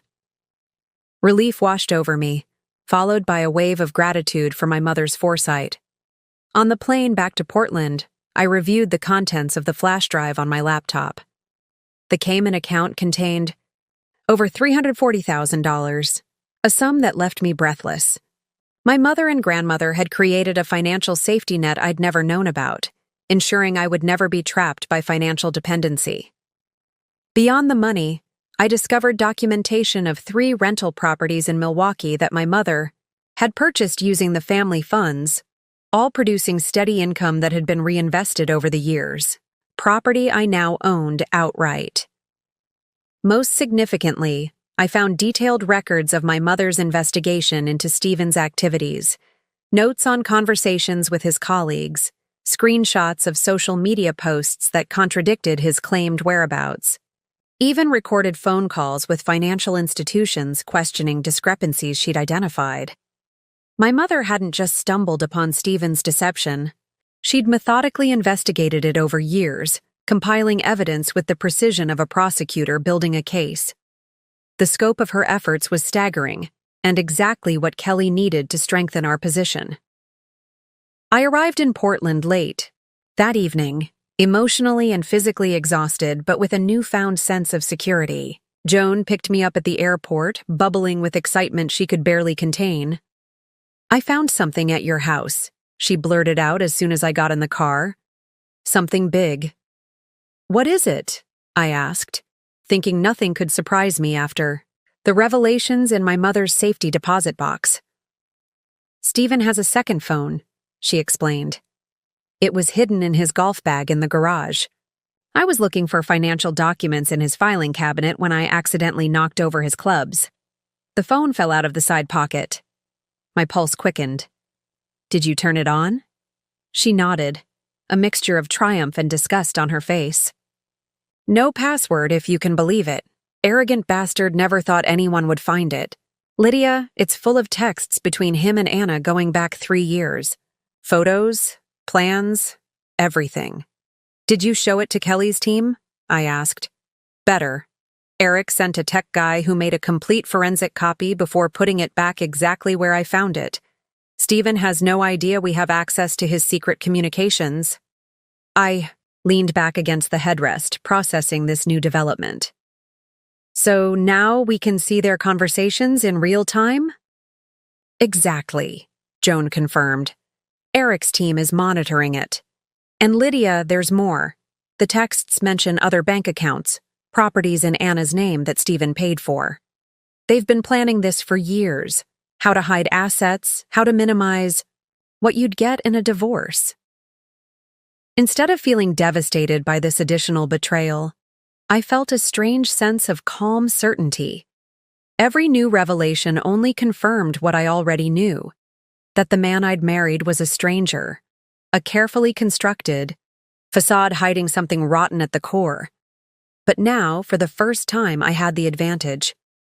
While Stephen believed he still controlled the narrative, still held all the cards, I was gathering resources and information he didn't know I possessed. His careful plans, his hidden assets, his secret communication, all of it now visible to Me while he remained in the dark. He thinks I'm just the grieving, betrayed wife, I said quietly as we drove through the nighttime streets of Portland toward my house. He has no idea what's coming. Joan glanced at me, a smile spreading across her face. No, he really doesn't. And in that moment, I felt something I hadn't experienced since before my mother's stroke, a sense of power, of agency over my own life. Stephen had underestimated me, had counted on my compliance and ignorance. That mistake would cost him everything. The following morning, I woke in my own bed for the first time in nearly a month. The house felt different, cleaner somehow, without Stephen's presence. Joan had not only gathered the financial documents we needed, but had also taken it upon herself to change the locks, install a security system, and remove every trace of Anna's brief residence. I burned the sheets, she'd admitted with a slightly manic gleam in her eye. Probably unnecessary, but extremely satisfying. Over coffee at my kitchen island, we connected with Kelly via video call to share the discoveries. From my mother's safety deposit box and the contents of Stephen's secret phone, Kelly's professional composure cracked briefly, a smile of genuine delight crossing her face as she processed the implications. "This is extraordinary," she said, tapping notes into her tablet. "The hidden accounts in the Caymans, the real estate, holdings in Anna's name, the second phone. It's a perfect storm of discoverable assets and documented deception." "So what do we do with all of it?" I asked, cradling my coffee mug between my palms. Kelly's expression turned thoughtful. "We have multiple paths available, each with different advantages. The question is, what outcome are you seeking, Lydia? Maximum financial recovery? Public exposure? A swift resolution? The strategy changes depending on your primary goal." It was a question I'd been turning over since discovering the extent of Stephen's betrayal. What did I want? Revenge? Justice? Simply to move on with my life? "I want 3 things," I said slowly, the objectives crystallizing as I spoke them aloud. "First, I want financial security. Everything I'm legally entitled to, plus compensation for his deception. Second, I want him to face consequences for what he's done, not just to me, but to his clients. And third," I paused, realizing the final goal was the most important to me. "I want the truth acknowledged, not hidden in confidential settlements or sealed court records, but publicly recognized. I'm tired of being the only one carrying the burden of his lies." Kelly nodded, understanding in her eyes. "Those are clear objectives, and they help us narrow our approach. Let me outline what I think our best strategy would be." Over the next hour, Kelly mapped out a comprehensive 3-phase plan that addressed each of my goals while maintaining maximum leverage at every stage. "Phase 1 is information gathering and strategic positioning," she explained. "We've already begun this with the emergency orders to freeze assets and secure the house. The next step is a complete forensic accounting of all marital finances, legitimate and hidden." Samuel, who had joined the call midway through, weighed in on the financial aspects. "Based on what we've uncovered so far, I estimate Stephen has diverted at least $1.2 million from both marital assets and client funds over the past 3 years. The properties held in Anna's name add another $900,000 in concealed assets, all of which should be subject to division in the divorce proceedings," Kelly added. "Under the laws of your state, assets acquired during marriage, even those deliberately hidden, are considered marital property." "What about the money he stole from clients?" I asked, the ethical implications weighing on me. "That brings us to phase 2, Kelly continued. "Strategic disclosure and negotiation. Once we have comprehensive documentation of Stephen's financial misconduct, we create a settlement proposal that includes full financial disclosure, client restitution, and a division of assets that acknowledges his misconduct." Eric joined the discussion at this point, his gruff voice adding a note of pragmatism. "The key is timing. We want to approach him with our settlement offer at precisely the moment when the pressure is highest, but before he realizes the full, extent of what we know. How do we determine that moment? Joan asked. That's where the second phone becomes crucial, Eric explained. We're monitoring his communications with Anna. Based on their recent exchanges, he believes you're still focused on grieving your mother and hasn't realized you've discovered his financial improprieties. He's planning to file for divorce next week, I added, recalling the texts Joan had shown me. He thinks he'll control the process because he's prepared and I'm not. Kelly smiled thinly. Perfect. We'll let him file, wait 48 hours for him to feel secure in his position, then counter with our complete package of evidence and demands. What if he refuses to settle? I asked, the possibility nagging at me. Then we move to phase 3, Kelly said, her tone hardening slightly. Full exposure and litigation. We file complaints with the SEC and the state licensing board regarding the client fund misappropriation. We petition the court for full disclosure of all financial improprieties as part of the divorce proceedings, and we ensure that any attempt to seal the records is vigorously opposed. Would that work? Joan asked skeptically. Not all records can be kept public, Kelly acknowledged. But in cases involving financial fraud, courts often allow greater transparency. And frankly, even the threat of public exposure is usually enough to bring an adversary back to the settlement table. As the strategy session continued, we refined the plan further, addressing potential challenges and contingencies. Samuel would accelerate the forensic accounting process, focusing first on documenting the most egregious examples of financial misconduct. Eric would continue monitoring Stephen's communications while also gathering evidence about his ongoing activities. Kelly, meanwhile, would prepare a comprehensive settlement proposal that included not just financial terms, but also conditions regarding disclosure and restitution. The beauty of this approach, she explained as we wrapped up, is that it gives Stephen the illusion of choice while actually controlling the narrative at every step. He can choose to settle quietly with fair terms, or he can face public exposure and potentially criminal consequences. But either way, you achieve your objectives. After the call ended, Joan squeezed my hand. How are you feeling about all this?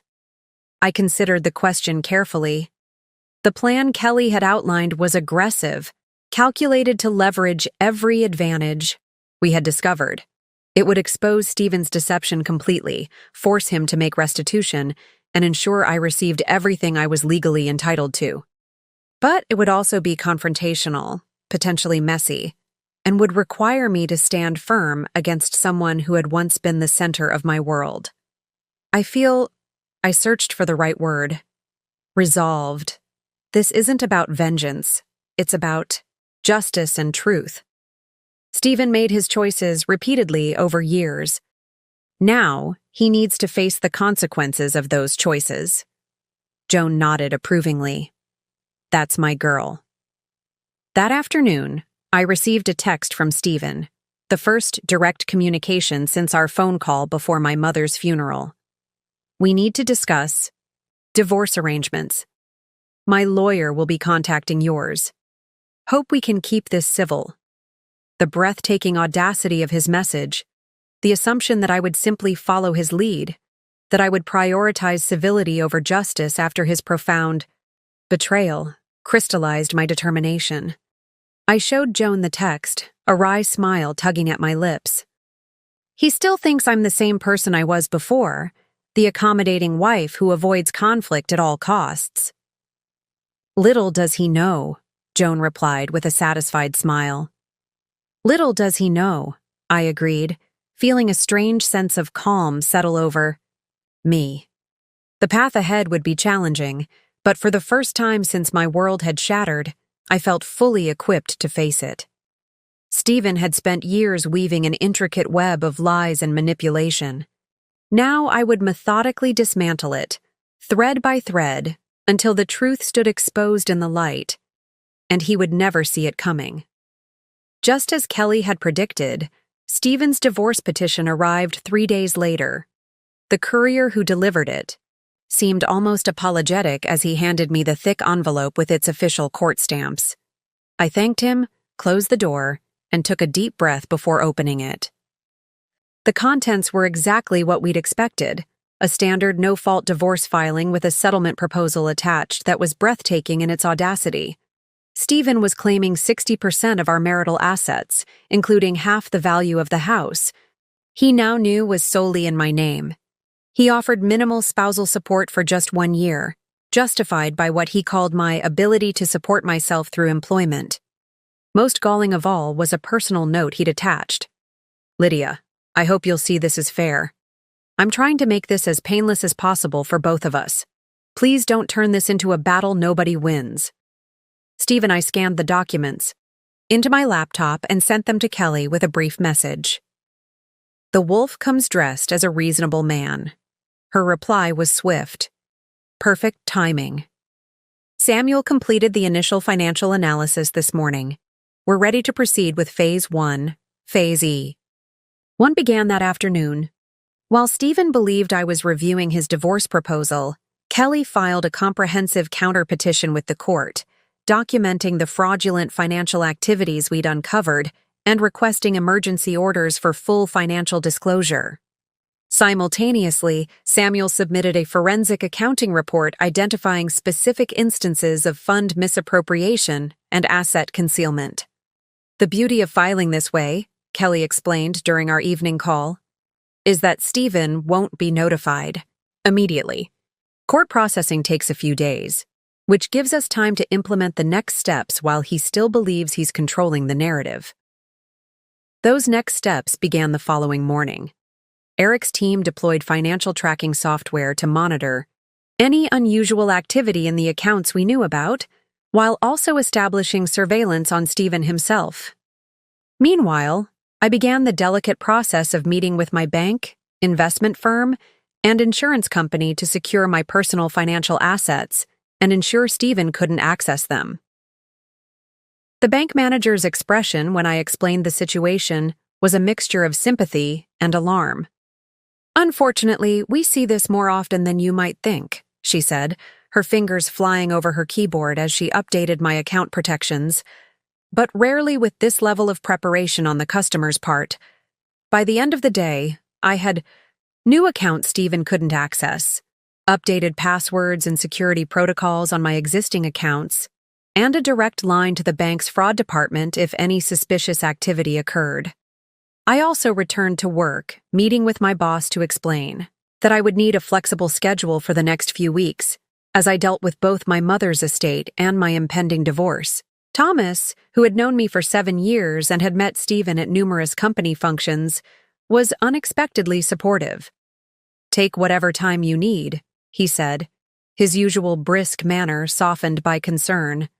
"And Lydia, for what it's worth, I never liked that husband of yours. Too smug by half." I laughed despite myself. "Apparently, a lot of people saw what I missed." Thomas shook his head. "You didn't miss it. You chose to see the best in him. There's a difference." On day 3 of our plan's implementation, the first direct confrontation occurred. I was reviewing project specifications at my desk when my cell phone rang, Stephen's name lighting up the screen. I had been expecting this call. Eric had warned me that Stephen had received notification of our court filings that morning. I answered with deliberate calm. "Hello, Stephen." "What the hell is this?" he demanded, skipping any pretense of civility. "I just got a call from my lawyer about some insane court filing you've submitted. Fraud allegations? Hidden assets? Have you lost your mind?"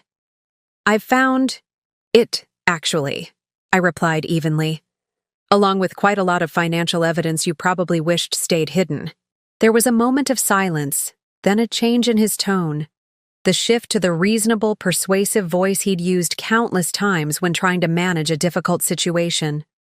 "Lydia, I don't know what you think you found, but this is a dangerous road you're going down. Making false accusations." "They're not false, Stephen," I interrupted, my voice steady.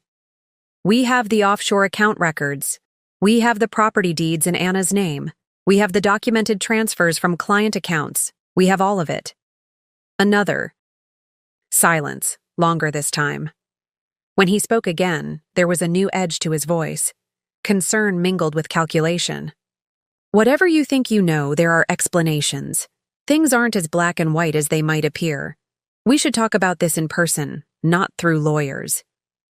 That's not going to happen, I said firmly. Any communication needs to go. Through Kelly Reynolds now. That shark? He scoffed.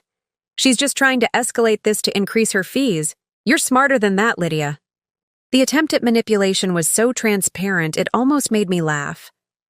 This was the Stephen I knew, always trying to manage perceptions, to position himself as the reasonable party while subtly undermining anyone who challenged him. My intelligence isn't in question here, Stephen. Your ethics are. And for the record, Kelly's fees are well worth every penny for the financial impropriety she's uncovered. This is ridiculous, he snapped, the reasonable facade cracking further. You're turning a simple divorce into some kind of witch hunt because you're angry about Anna. I get that you're hurt, but this isn't about Anna, I cut in. Or not, just about her.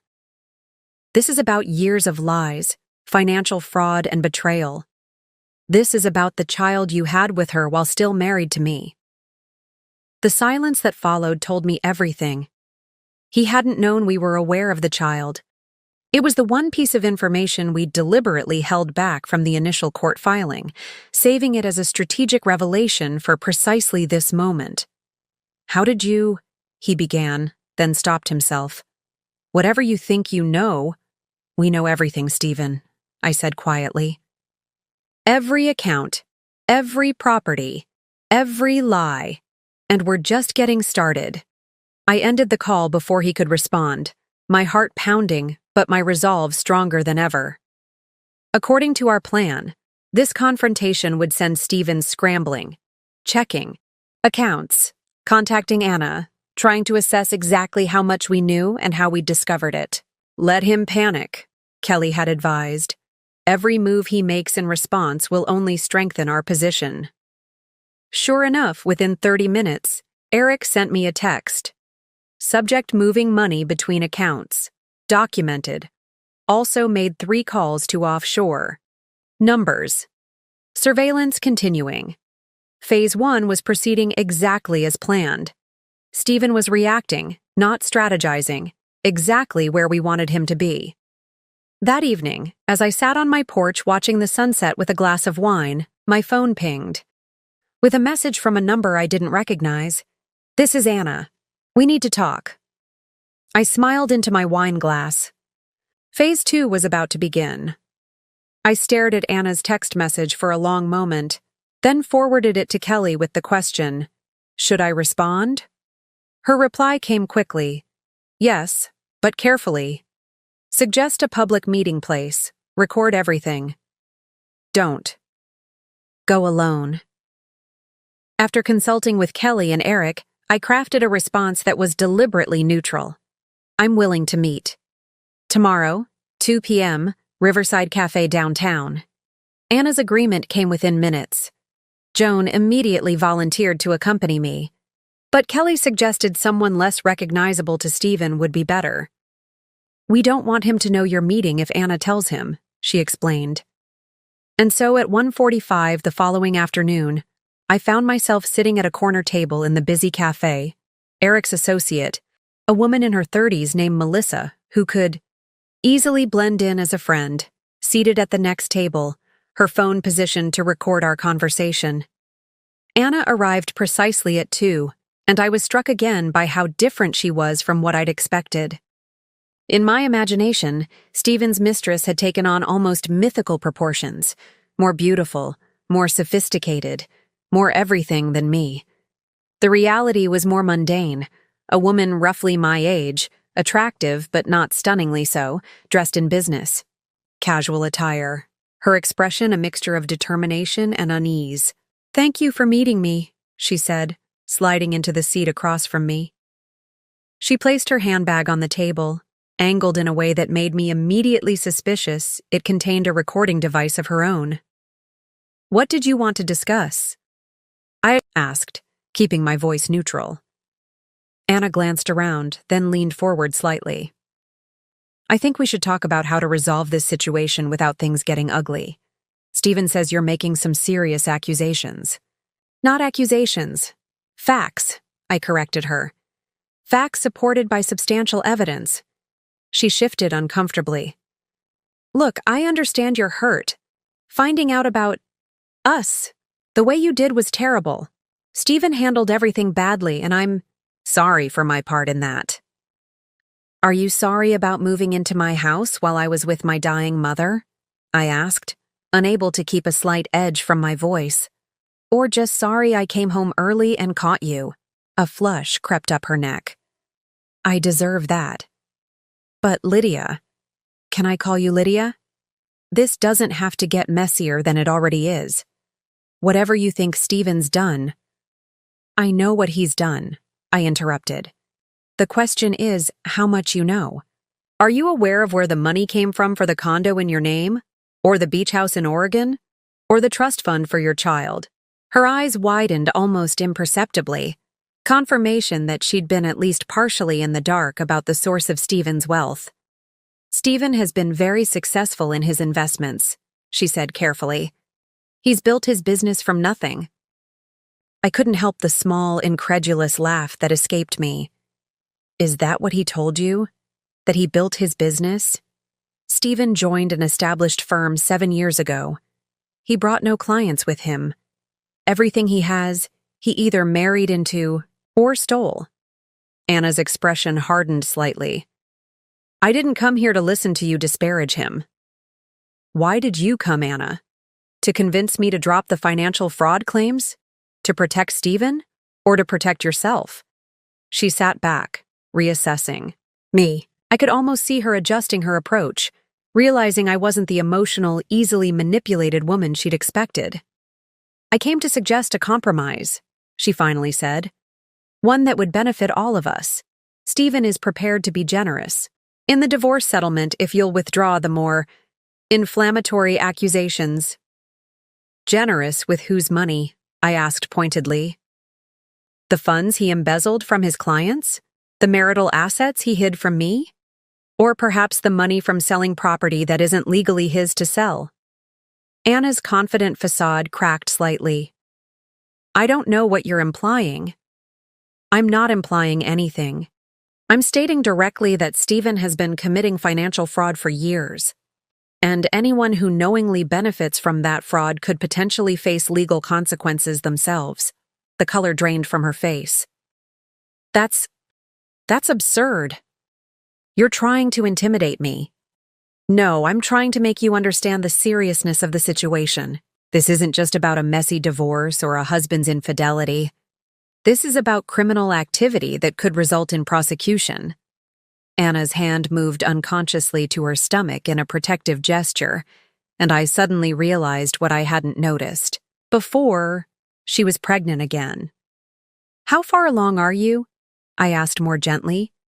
She looked startled, then resigned. 4 months. How did you know? Intuition, I said, the revelation adding a new dimension to her desperation to resolve the situation. Quickly. Anna, I don't want to hurt you or your children, but I won't be manipulated or threatened, and I won't allow Stephen to escape the consequences of his actions. He says you're just bitter, she said, but with less conviction than before. That, you're making up financial improprieties because you're angry about our relationship. I have documentation of every allegation I've made, I replied. Bank transfers, property deeds, client account records. Does that sound like something I've made up out of bitterness? Anna was silent for a long moment, her eyes focused on the table between us. When she finally looked up, her expression had changed. The confident emissary replaced by a woman confronting an uncomfortable possibility. If, hypothetically, what you're saying is true, she said carefully, what happens now? I considered my response, aware that this conversation was likely to be reported back to Stephen verbatim. That depends partly on Stephen's next move. If he continues trying to hide assets and deceive the court, things will escalate. If he chooses to be transparent and make restitution, there may be a path forward that doesn't involve criminal charges. And what about me? My children? The vulnerability in her voice was genuine, cutting through my residual anger. As I said, I have no desire to hurt innocent people caught in Stephen's deception, but I would suggest you consult your own attorney, not Stephen's, about your legal position. Soon. Our conversation continued for another 15 minutes, growing increasingly strained as Anna realized she wasn't going to intimidate or persuade me into backing down. When she finally left, I remained at the table, processing the encounter and waiting for Melissa to confirm she'd successfully recorded everything. She was recording too, Melissa noted as she joined me, sliding a small device across the table. Standard issue, easy to detect. Eric will want to analyze both recordings to make sure they match, in case she or Stephen tries to selectively edit. Nodded, mentally exhausted from maintaining my composure throughout the confrontation. She's pregnant again. That complicates things. Melissa's expression softened slightly. Maybe for her. Doesn't change what he did. No, I agreed, but it makes the collateral damage more significant. As I walked back to my car, my phone rang, Kelly calling for an immediate update.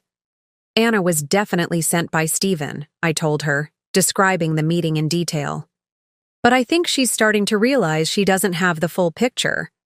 She seemed genuinely shocked by some of what I told her. That's consistent with what we're seeing in their text exchanges, Kelly confirmed. She's asking him questions, now that she wasn't before. Creating doubt between them works in our favor. What's our next move? I asked, pulling into traffic. We wait, Kelly said simply. The court has scheduled an emergency hearing on the asset freeze for tomorrow morning. Stephen's lawyer will be there arguing against it. Once the judge rules, which I expect will be in our favor given the evidence, we'll see how Stephen reacts. That will determine our next steps. I ended the call feeling emotionally drained but strangely empowered. The confrontation with Anna had been difficult, but I'd held my ground, maintained my composure, and possibly even planted seeds of doubt that could fracture Stephen's support system.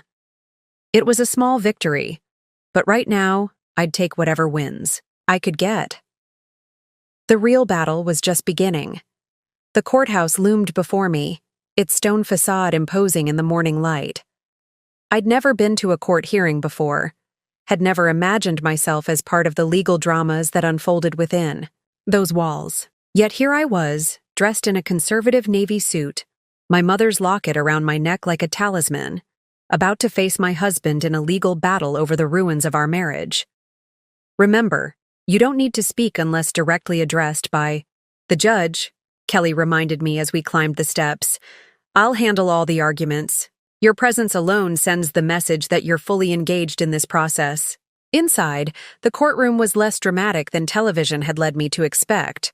No soaring ceilings or ornate woodwork, just a functional, modern space with fluorescent lighting and uncomfortable wooden benches. I sat beside Kelly at the plaintiff's table, keeping my gaze forward as Stephen and his attorney, Andrew Blackwell, entered and took their places at the defense table. I could feel Stephen's eyes on me, but I refused to look his way. This was the first time we'd been in the same room since I'd kicked him out of the house, and I was determined not to give him the satisfaction of seeing any emotional reaction from me. Judge Patricia Morris entered, a stern-looking woman in her 60s with silver hair and piercing eyes that seemed to miss nothing. After the formalities, she addressed the purpose of the hearing directly. We're here on plaintiff's emergency motion to freeze all assets connected to the marriage of Lydia and Stephen Calloway, based on allegations of financial impropriety and concealment. Ms. Reynolds, you may proceed. Kelly rose, the very picture of professional competence, and laid out our case with devastating precision. She presented the evidence of hidden accounts, property held in Anna's name, and suspicious transfers from client accounts, all documented in the exhibits we'd filed with the court. Your Honor, this is not simply a matter of a spouse hiding a few assets during divorce proceedings, which would be concerning enough.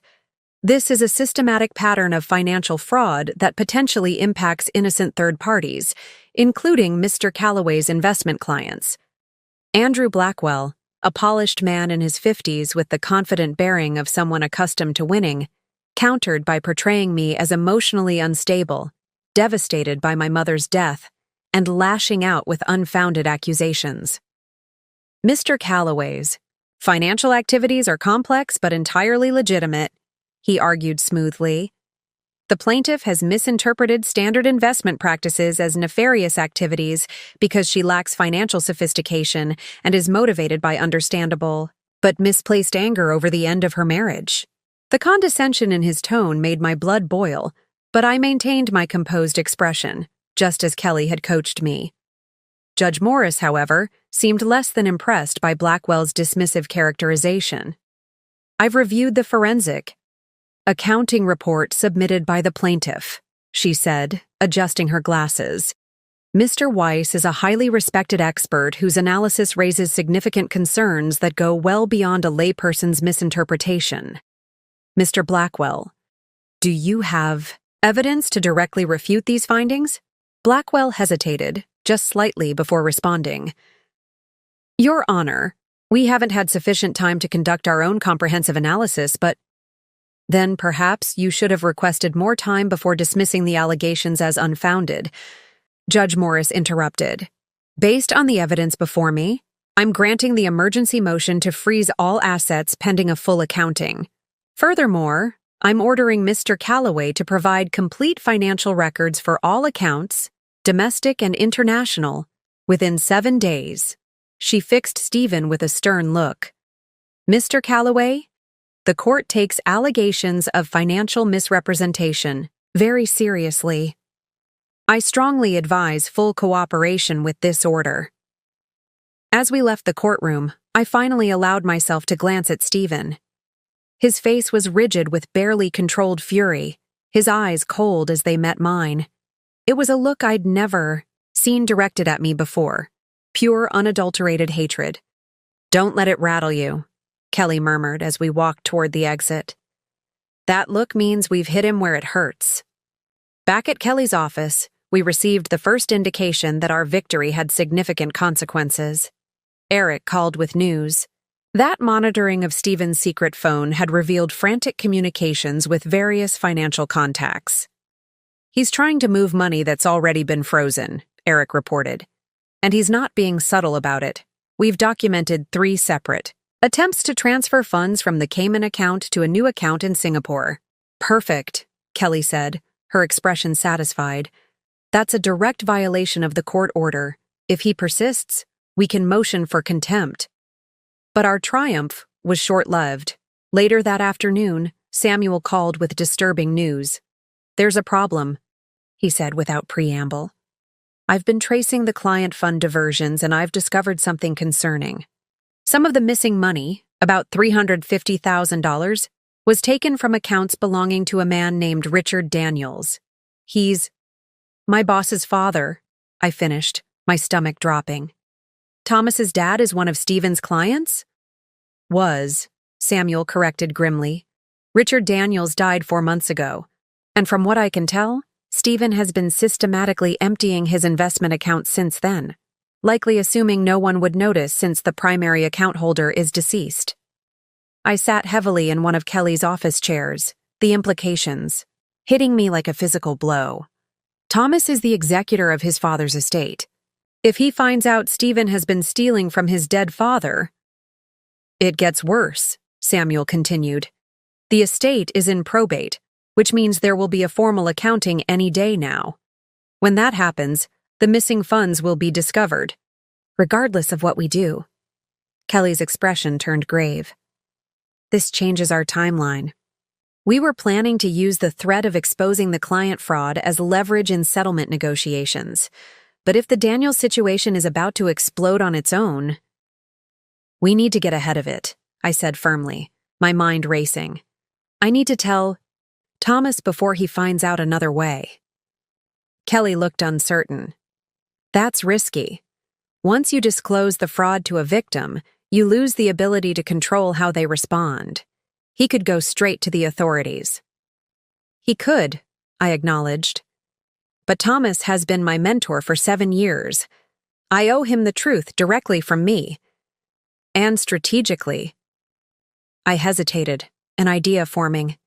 Strategically, it might actually strengthen our position if the first criminal complaint comes from someone other than me. It makes the fraud allegations more credible if they're not just coming from the angry, soon-to-be ex-wife. Kelly considered this, then nodded slowly. You may be right, but we need to be careful about how the information is presented. We don't want it to appear that you're using your professional relationship to further your divorce case. We spent the next hour outlining a new approach, a significant pivot from our original strategy. Instead of holding the client fraud evidence as leverage, we would begin selective disclosure to the most severely impacted clients, providing them with documentation of the misappropriated funds and options for recourse. This changes our primary leverage, Kelly acknowledged, but it may actually accelerate the resolution. Once Stephen realizes he's facing multiple fraud complaints from different sources, he may be more motivated to cooperate with our settlement terms to avoid criminal prosecution. That evening, I requested a private meeting with Thomas for the following morning. Then I called Joan, needing the comfort of talking through my conflicted feelings with someone who understood the personal stakes involved. I'm doing the right thing by telling Thomas, I said, seeking reassurance. But it feels like I'm crossing a line, bringing my personal disaster into my professional life. The line was crossed by Stephen, not you, Joan reminded me gently. You're just dealing with the fallout as honestly as you can. After we hung up, I sat on my porch swing, watching the sunset and wrestling with the implications of our strategic pivot. The path ahead had just become more complicated, more public, and potentially more damaging to all involved, including innocent people like Thomas and Anna's children. But maybe that had always been inevitable. The magnitude of Stephen's deception meant that containing the damage was never truly possible. All I could do now was try to ensure that justice was served while minimizing harm to those who, like me, had been caught in the crossfire of his lies. Tomorrow would bring hard conversations and unpredictable consequences. But for the first time since discovering Stephen's betrayal, I felt fully committed to the course I'd chosen, not just for my own sake, but for everyone he had wronged. The time for half measures and strategic silence was over. The truth, in all its ugly complexity, needed to come to light. Thomas's office had always felt like a sanctuary to me, a place where problems had clear solutions, where competence was valued above all else. Now, as I sat across from his desk with a folder of documents in my lap, that familiar space felt charged with a tension I'd never experienced there before. This sounds serious, Lydia, Thomas said, his usual brisk manner tempered by concern. What's going on? I took a deep breath, steadying myself. I've discovered something about my husband that directly affects you and your family. It's about your father's investment accounts. Thomas's expression shifted, alert and cautious. What about them? Stephen has been siphoning funds from them since your father's death, I said, forcing myself to maintain eye contact as I delivered this devastating news. I have documentation showing withdrawals of approximately $350,000 over the past 4 months. For a moment, Thomas stared at me in disbelief. Then he reached for the folder I offered, opening it with hands that weren't quite steady. I waited silently as he reviewed the bank statements, transfer records, and Samuel's forensic analysis, his face growing progressively more rigid with anger. You're certain of this? He finally asked, his voice deceptively calm. Yes, I confirmed. The records are clear. And Thomas, your father isn't the only victim. We've identified at least 12 other clients whose accounts have been similarly depleted. He sat back in his chair, processing the implications. How did you discover this? I explained about my mother's investigation, the evidence she'd gathered, and how it had led to the broader financial review during my divorce proceedings. I was careful to emphasize that I'd come to him immediately upon discovering his father was involved. "I'm so sorry," I concluded. "I know this is a shock, and I hate to be the one telling you this, but I felt you deserved to hear it from me directly, rather than discovering it during the probate process."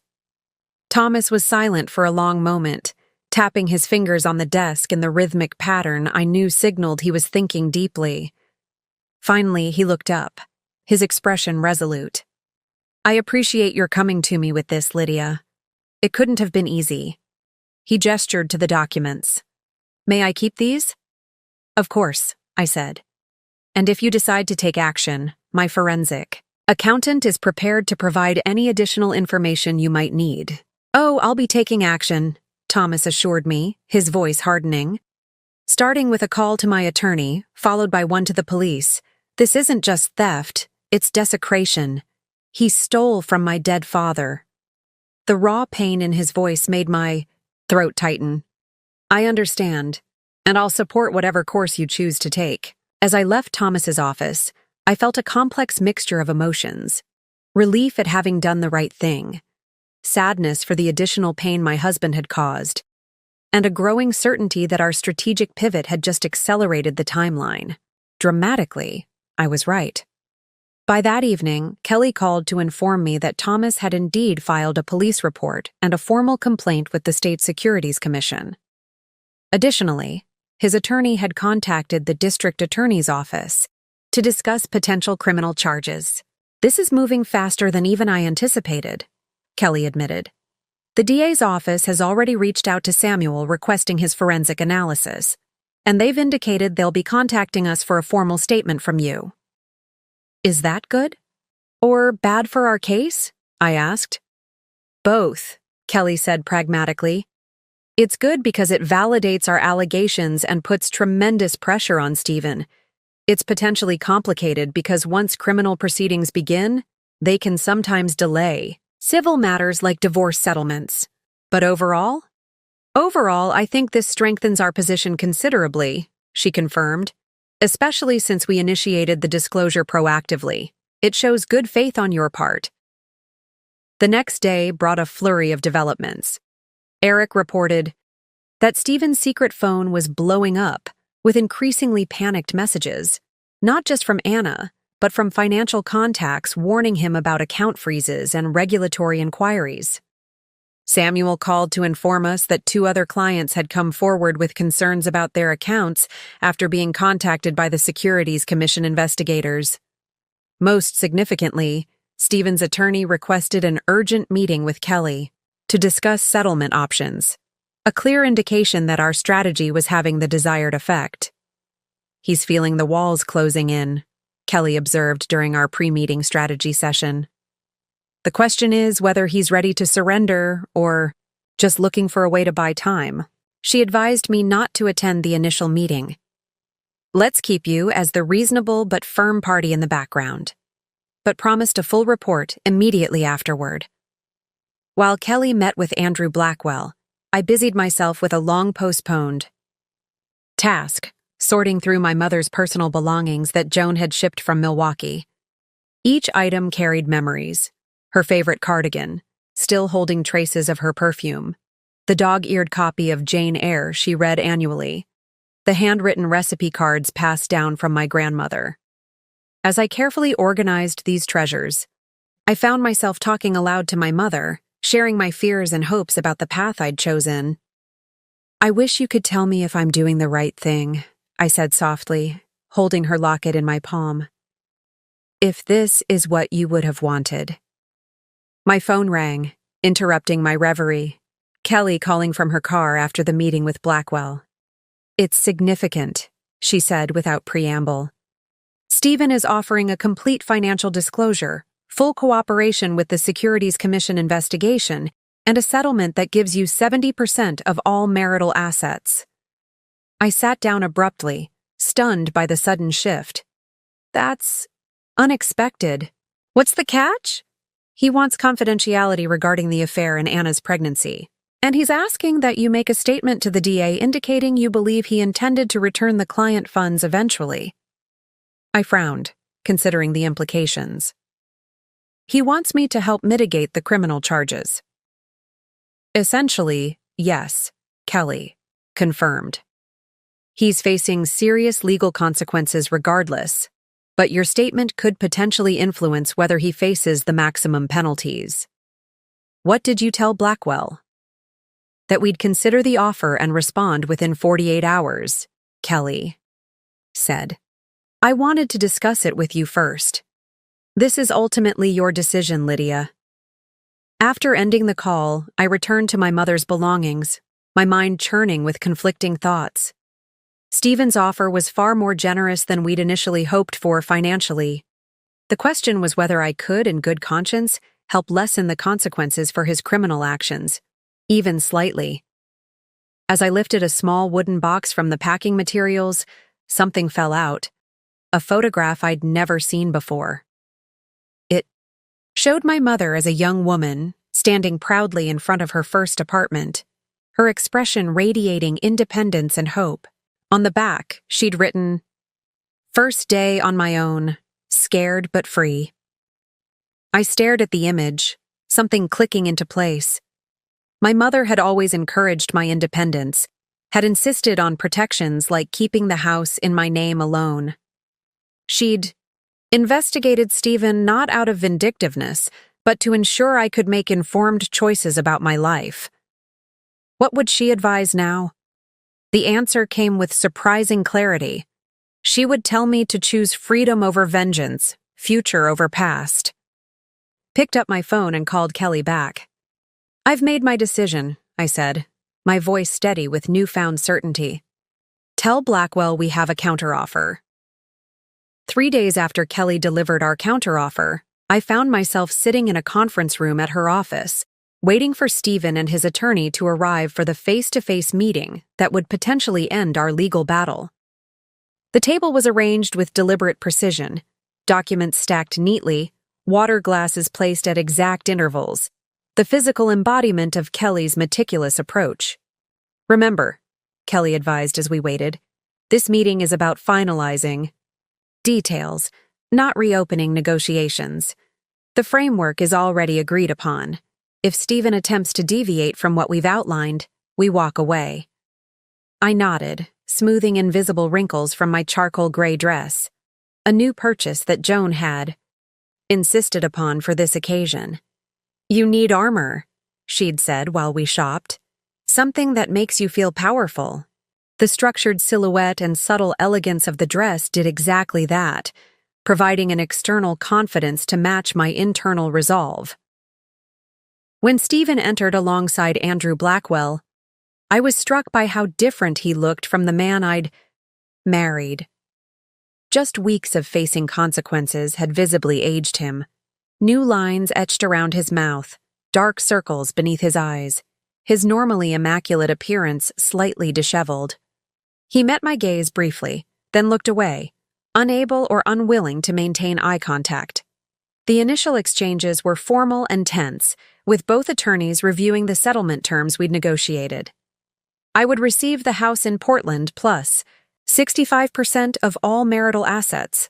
Stephen would retain his retirement accounts and the smaller of our investment portfolios.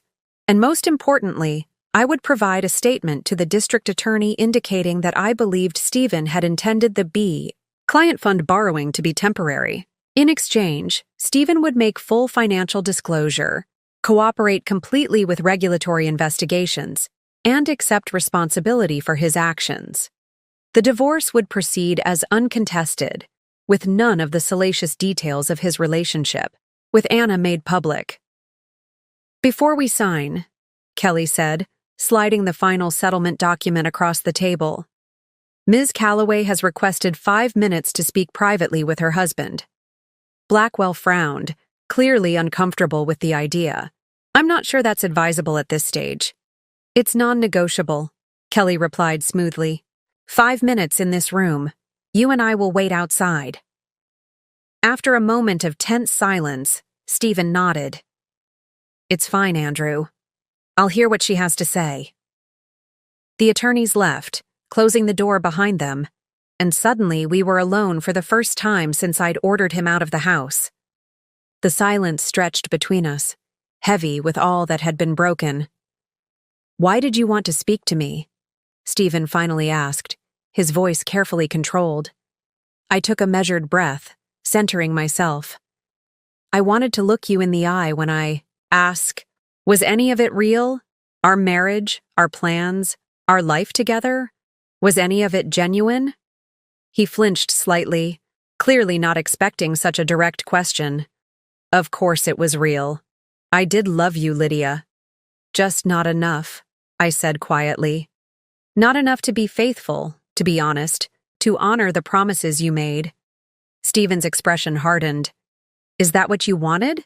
To make me say it out loud? Yes, I failed as a husband. Yes, I lied to you. Are you satisfied now?" "This isn't about satisfaction," I replied, maintaining my composure despite the anger simmering beneath his words. "It's about understanding. For 10 years, I built my life around a man who was living a complete lie. I need to know why." He ran a hand through his hair, a gesture so familiar it made my heart ache despite everything. "It wasn't planned, if that's what you're thinking. Things with Anna, they just happened. And once they started, I couldn't seem to stop. It was like living 2 different lives." "And the stealing?" I pressed. "Did that just happen too?" A flush crept up his neck. "I never thought of it as stealing. Not really. I was just moving money around, borrowing from accounts that weren't being actively monitored. I always intended to replace it once some investments paid off." The casual way he dismissed his theft was breathtaking. Those were people's life savings, Stephen. Thomas's father's legacy to his family. My mother's friend Mrs. Abernathy's retirement fund. Real people with real lives that you damaged. For the first time, genuine shame flickered across his face. "I know, I got in over my head. The lifestyle, the expenses, it all spiraled. And then Anna got pregnant, and I needed to provide for them too, and—" He trailed off, perhaps, realizing how inadequate any explanation sounded. "Did she know?" I asked. "About the stealing, I mean." He shook his head quickly. "No. She thought it was all legitimate. She still doesn't know the full extent of it even now." I studied him, this stranger I'd shared a bed with for a decade, trying to reconcile the man I'd loved with the person sitting before me. "You've lost everything," I said softly. "Your career, your reputation, possibly your freedom.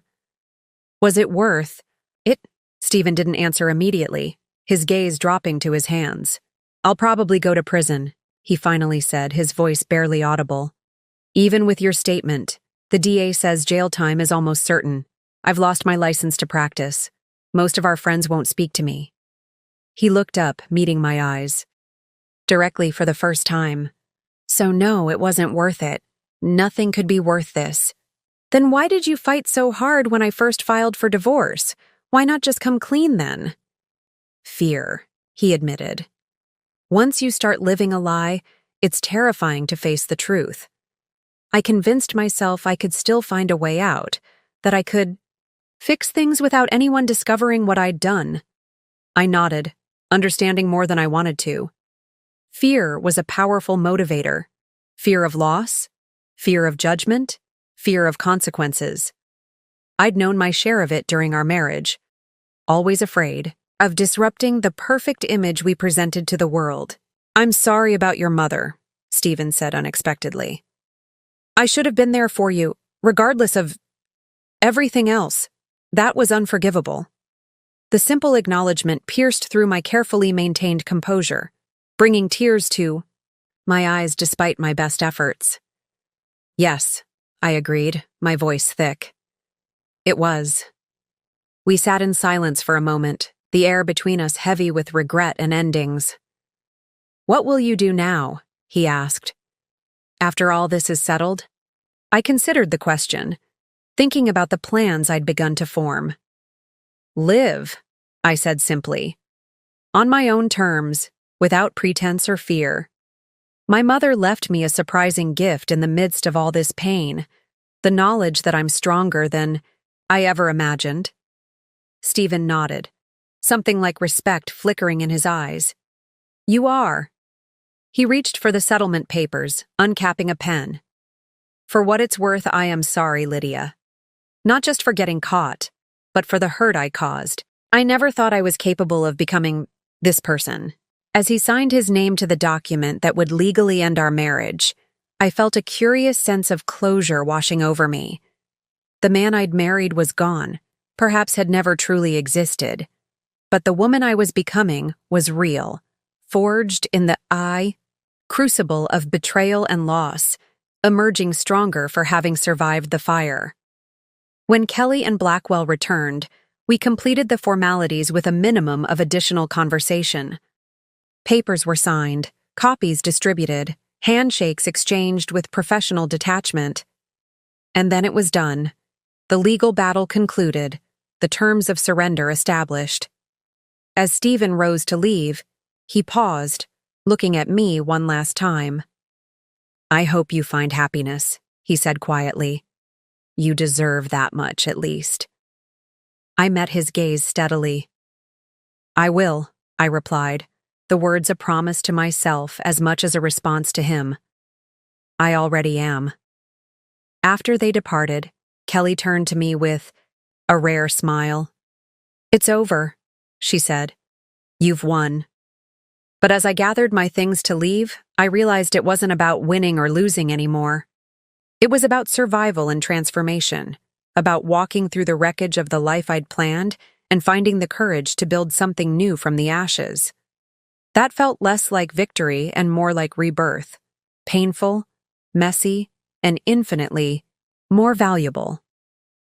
The days following the settlement agreement passed in a blur of paperwork, meetings, and formal statements. I provided my carefully worded testimony to the district attorney's office, emphasizing that while I believed Stephen had intended to return the misappropriated funds, his actions still constituted serious breaches of trust and professional ethics.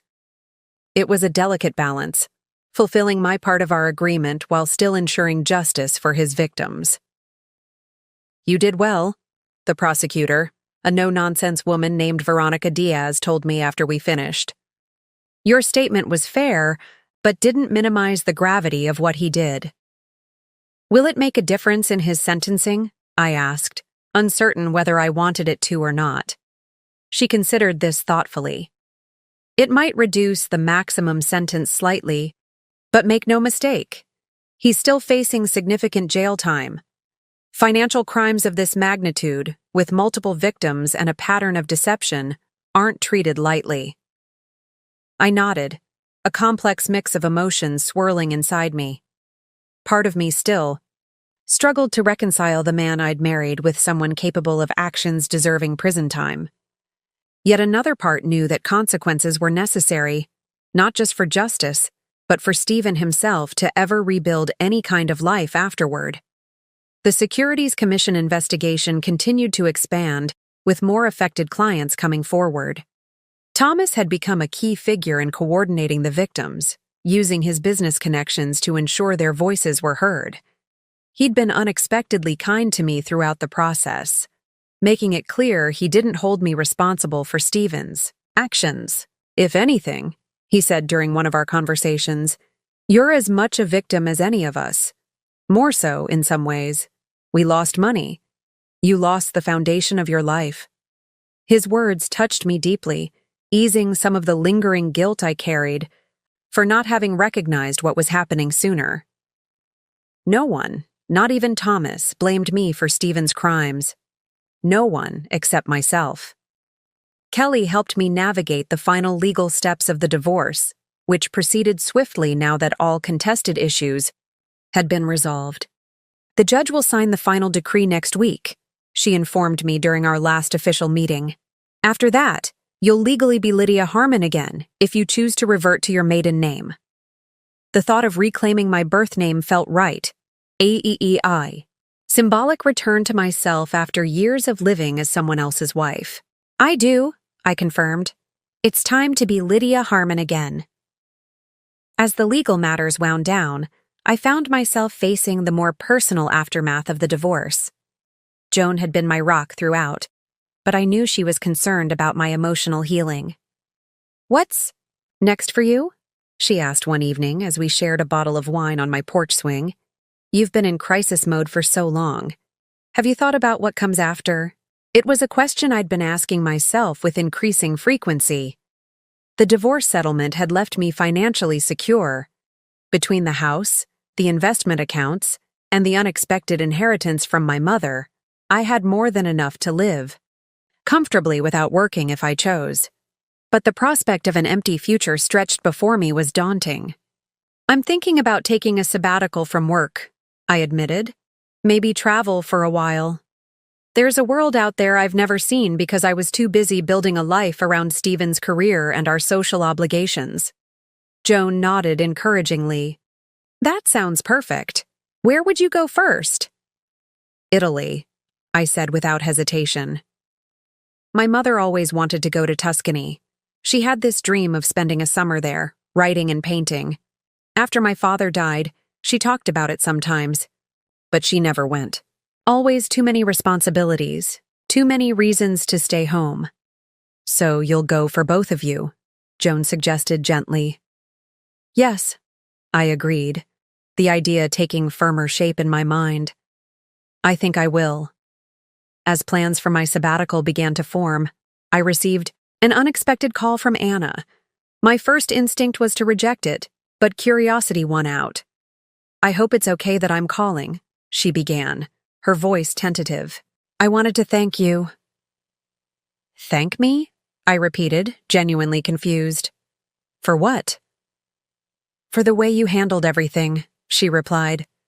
"Stephen told me about your statement to the DA, and about how you kept our situation out of the public record. You didn't have to do that."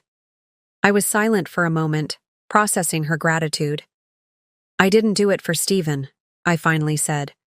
"Or even for you, really. I did it because dragging your children through public humiliation wouldn't serve any purpose except revenge. And I'm trying to build something better than that." "Still," she persisted, "it was decent of you, especially given how you found out about us." A question that had lingered in my mind for weeks suddenly surfaced. "Did you know I was with my dying mother when you moved in? Did Stephen tell you that?" Her sharp intake of breath was answer enough. "No," she said quietly. "He told me you were staying with a friend after a fight, that you'd essentially moved out already." She paused, then added, "I should have questioned it more." Looking back, there were so many things I should have questioned. The confirmation that Stephen had lied to her too didn't surprise me, but it did offer a strange kind of closure. His deception had been comprehensive, touching every aspect of his life. "What will you do now?" I asked, echoing the question Stephen had posed to me during our final meeting. "Try to build a life for my children," she said simply. "Stephen will be in prison when the baby is born. I need to create stability somehow." Despite everything, I felt a flicker of empathy for her. She too had built her life around a lie, and now had to find her way forward in its aftermath. "I wish you luck with that," I said, and found I meant it sincerely. After we hung up, I wandered through my house, not ours anymore, and realized how much it had transformed in the weeks since Stephen's departure. I'd redecorated subtly but significantly, replacing the formal aesthetic he'd preferred with warmer colors and more comfortable furnishings.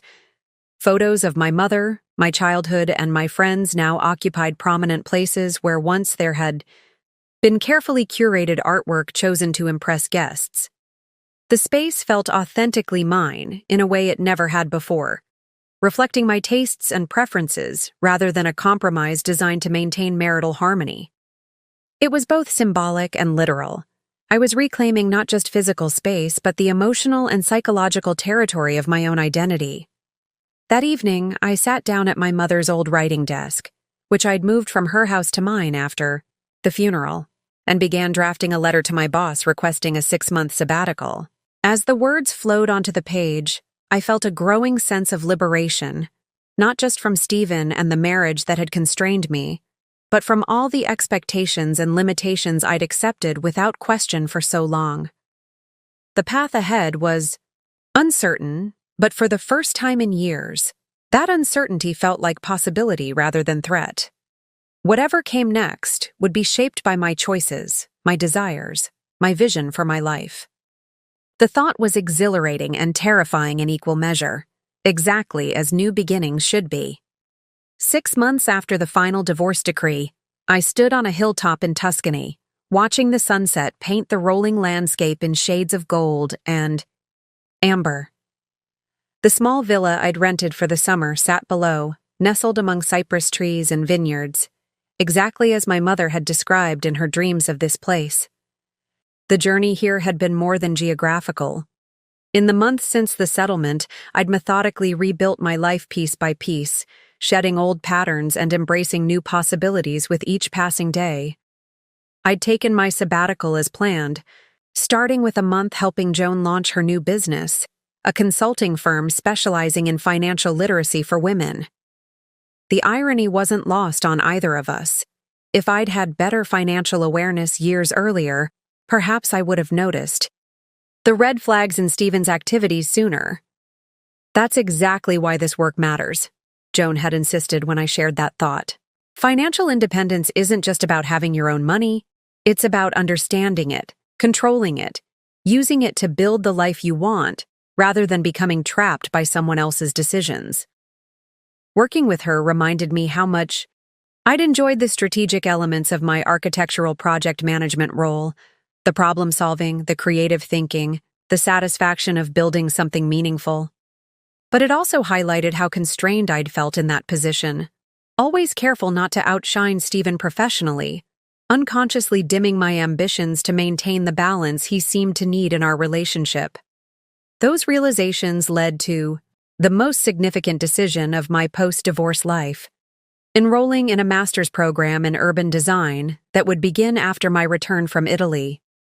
At 41, I would be starting over in many ways, pursuing the career path I'd abandoned in my 20s to support Stephen's ambitions. "It's never too late to become who you might have been," my mother had often said, quoting George Eliot. Now I understood the truth of those words in a way I never had before.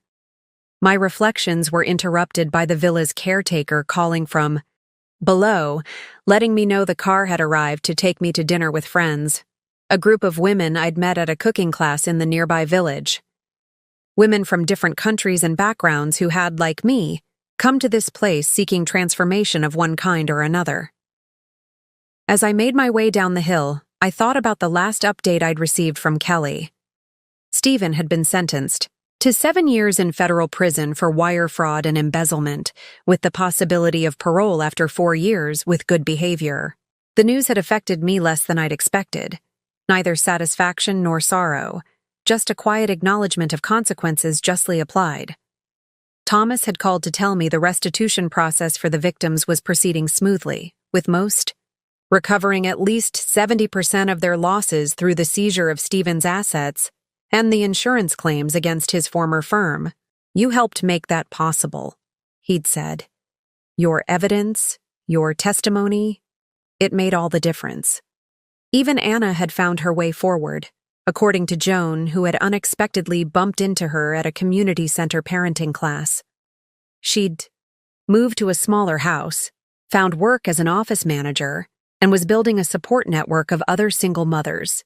Her child with Stephen, a daughter, had been born healthy, with no knowledge of the father who would be absent for much of her early life.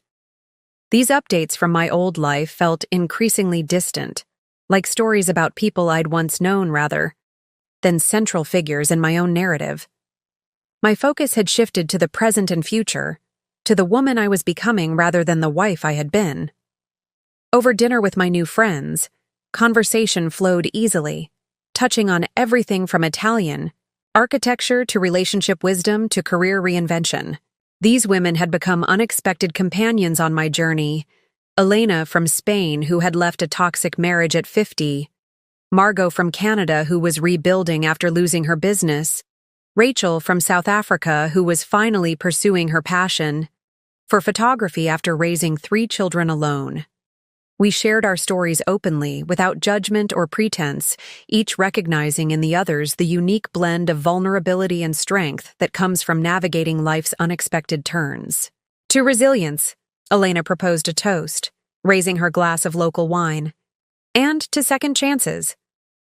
And to the women who seize them, I added, feeling the truth of it resonating deep within me. Later that night, as I sat on the terrace of my villa, writing in the journal I'd begun keeping since my mother's death, I reflected on how profoundly my perception of myself had changed. The woman who had once defined herself primarily as Stephen Calloway's wife, accommodating, conflict avoidant, quick to compromise her own needs, had been replaced by someone more authentic, more confident, more fully herself. The transformation hadn't been easy. There had been days of paralyzing grief, nights of suffocating anger, moments when the weight of betrayal and loss had threatened to pull me under completely. But through it all, something at my core had refused to break. That steel thread of resilience I'd inherited from my mother and grandmother, women who had faced their own trials and emerged stronger. I closed my journal and looked up at the star-filled Tuscan sky, thinking about all the women watching my story unfold. Women perhaps standing at their own crossroads, facing their own versions of betrayal or loss or reinvention. If I could speak directly to them, what would I say? I would tell them that pain, however devastating, is not the end of your story. It's simply a chapter. That the moments that break you can also be the moments that remake you into someone stronger, wiser, and more authentically yourself.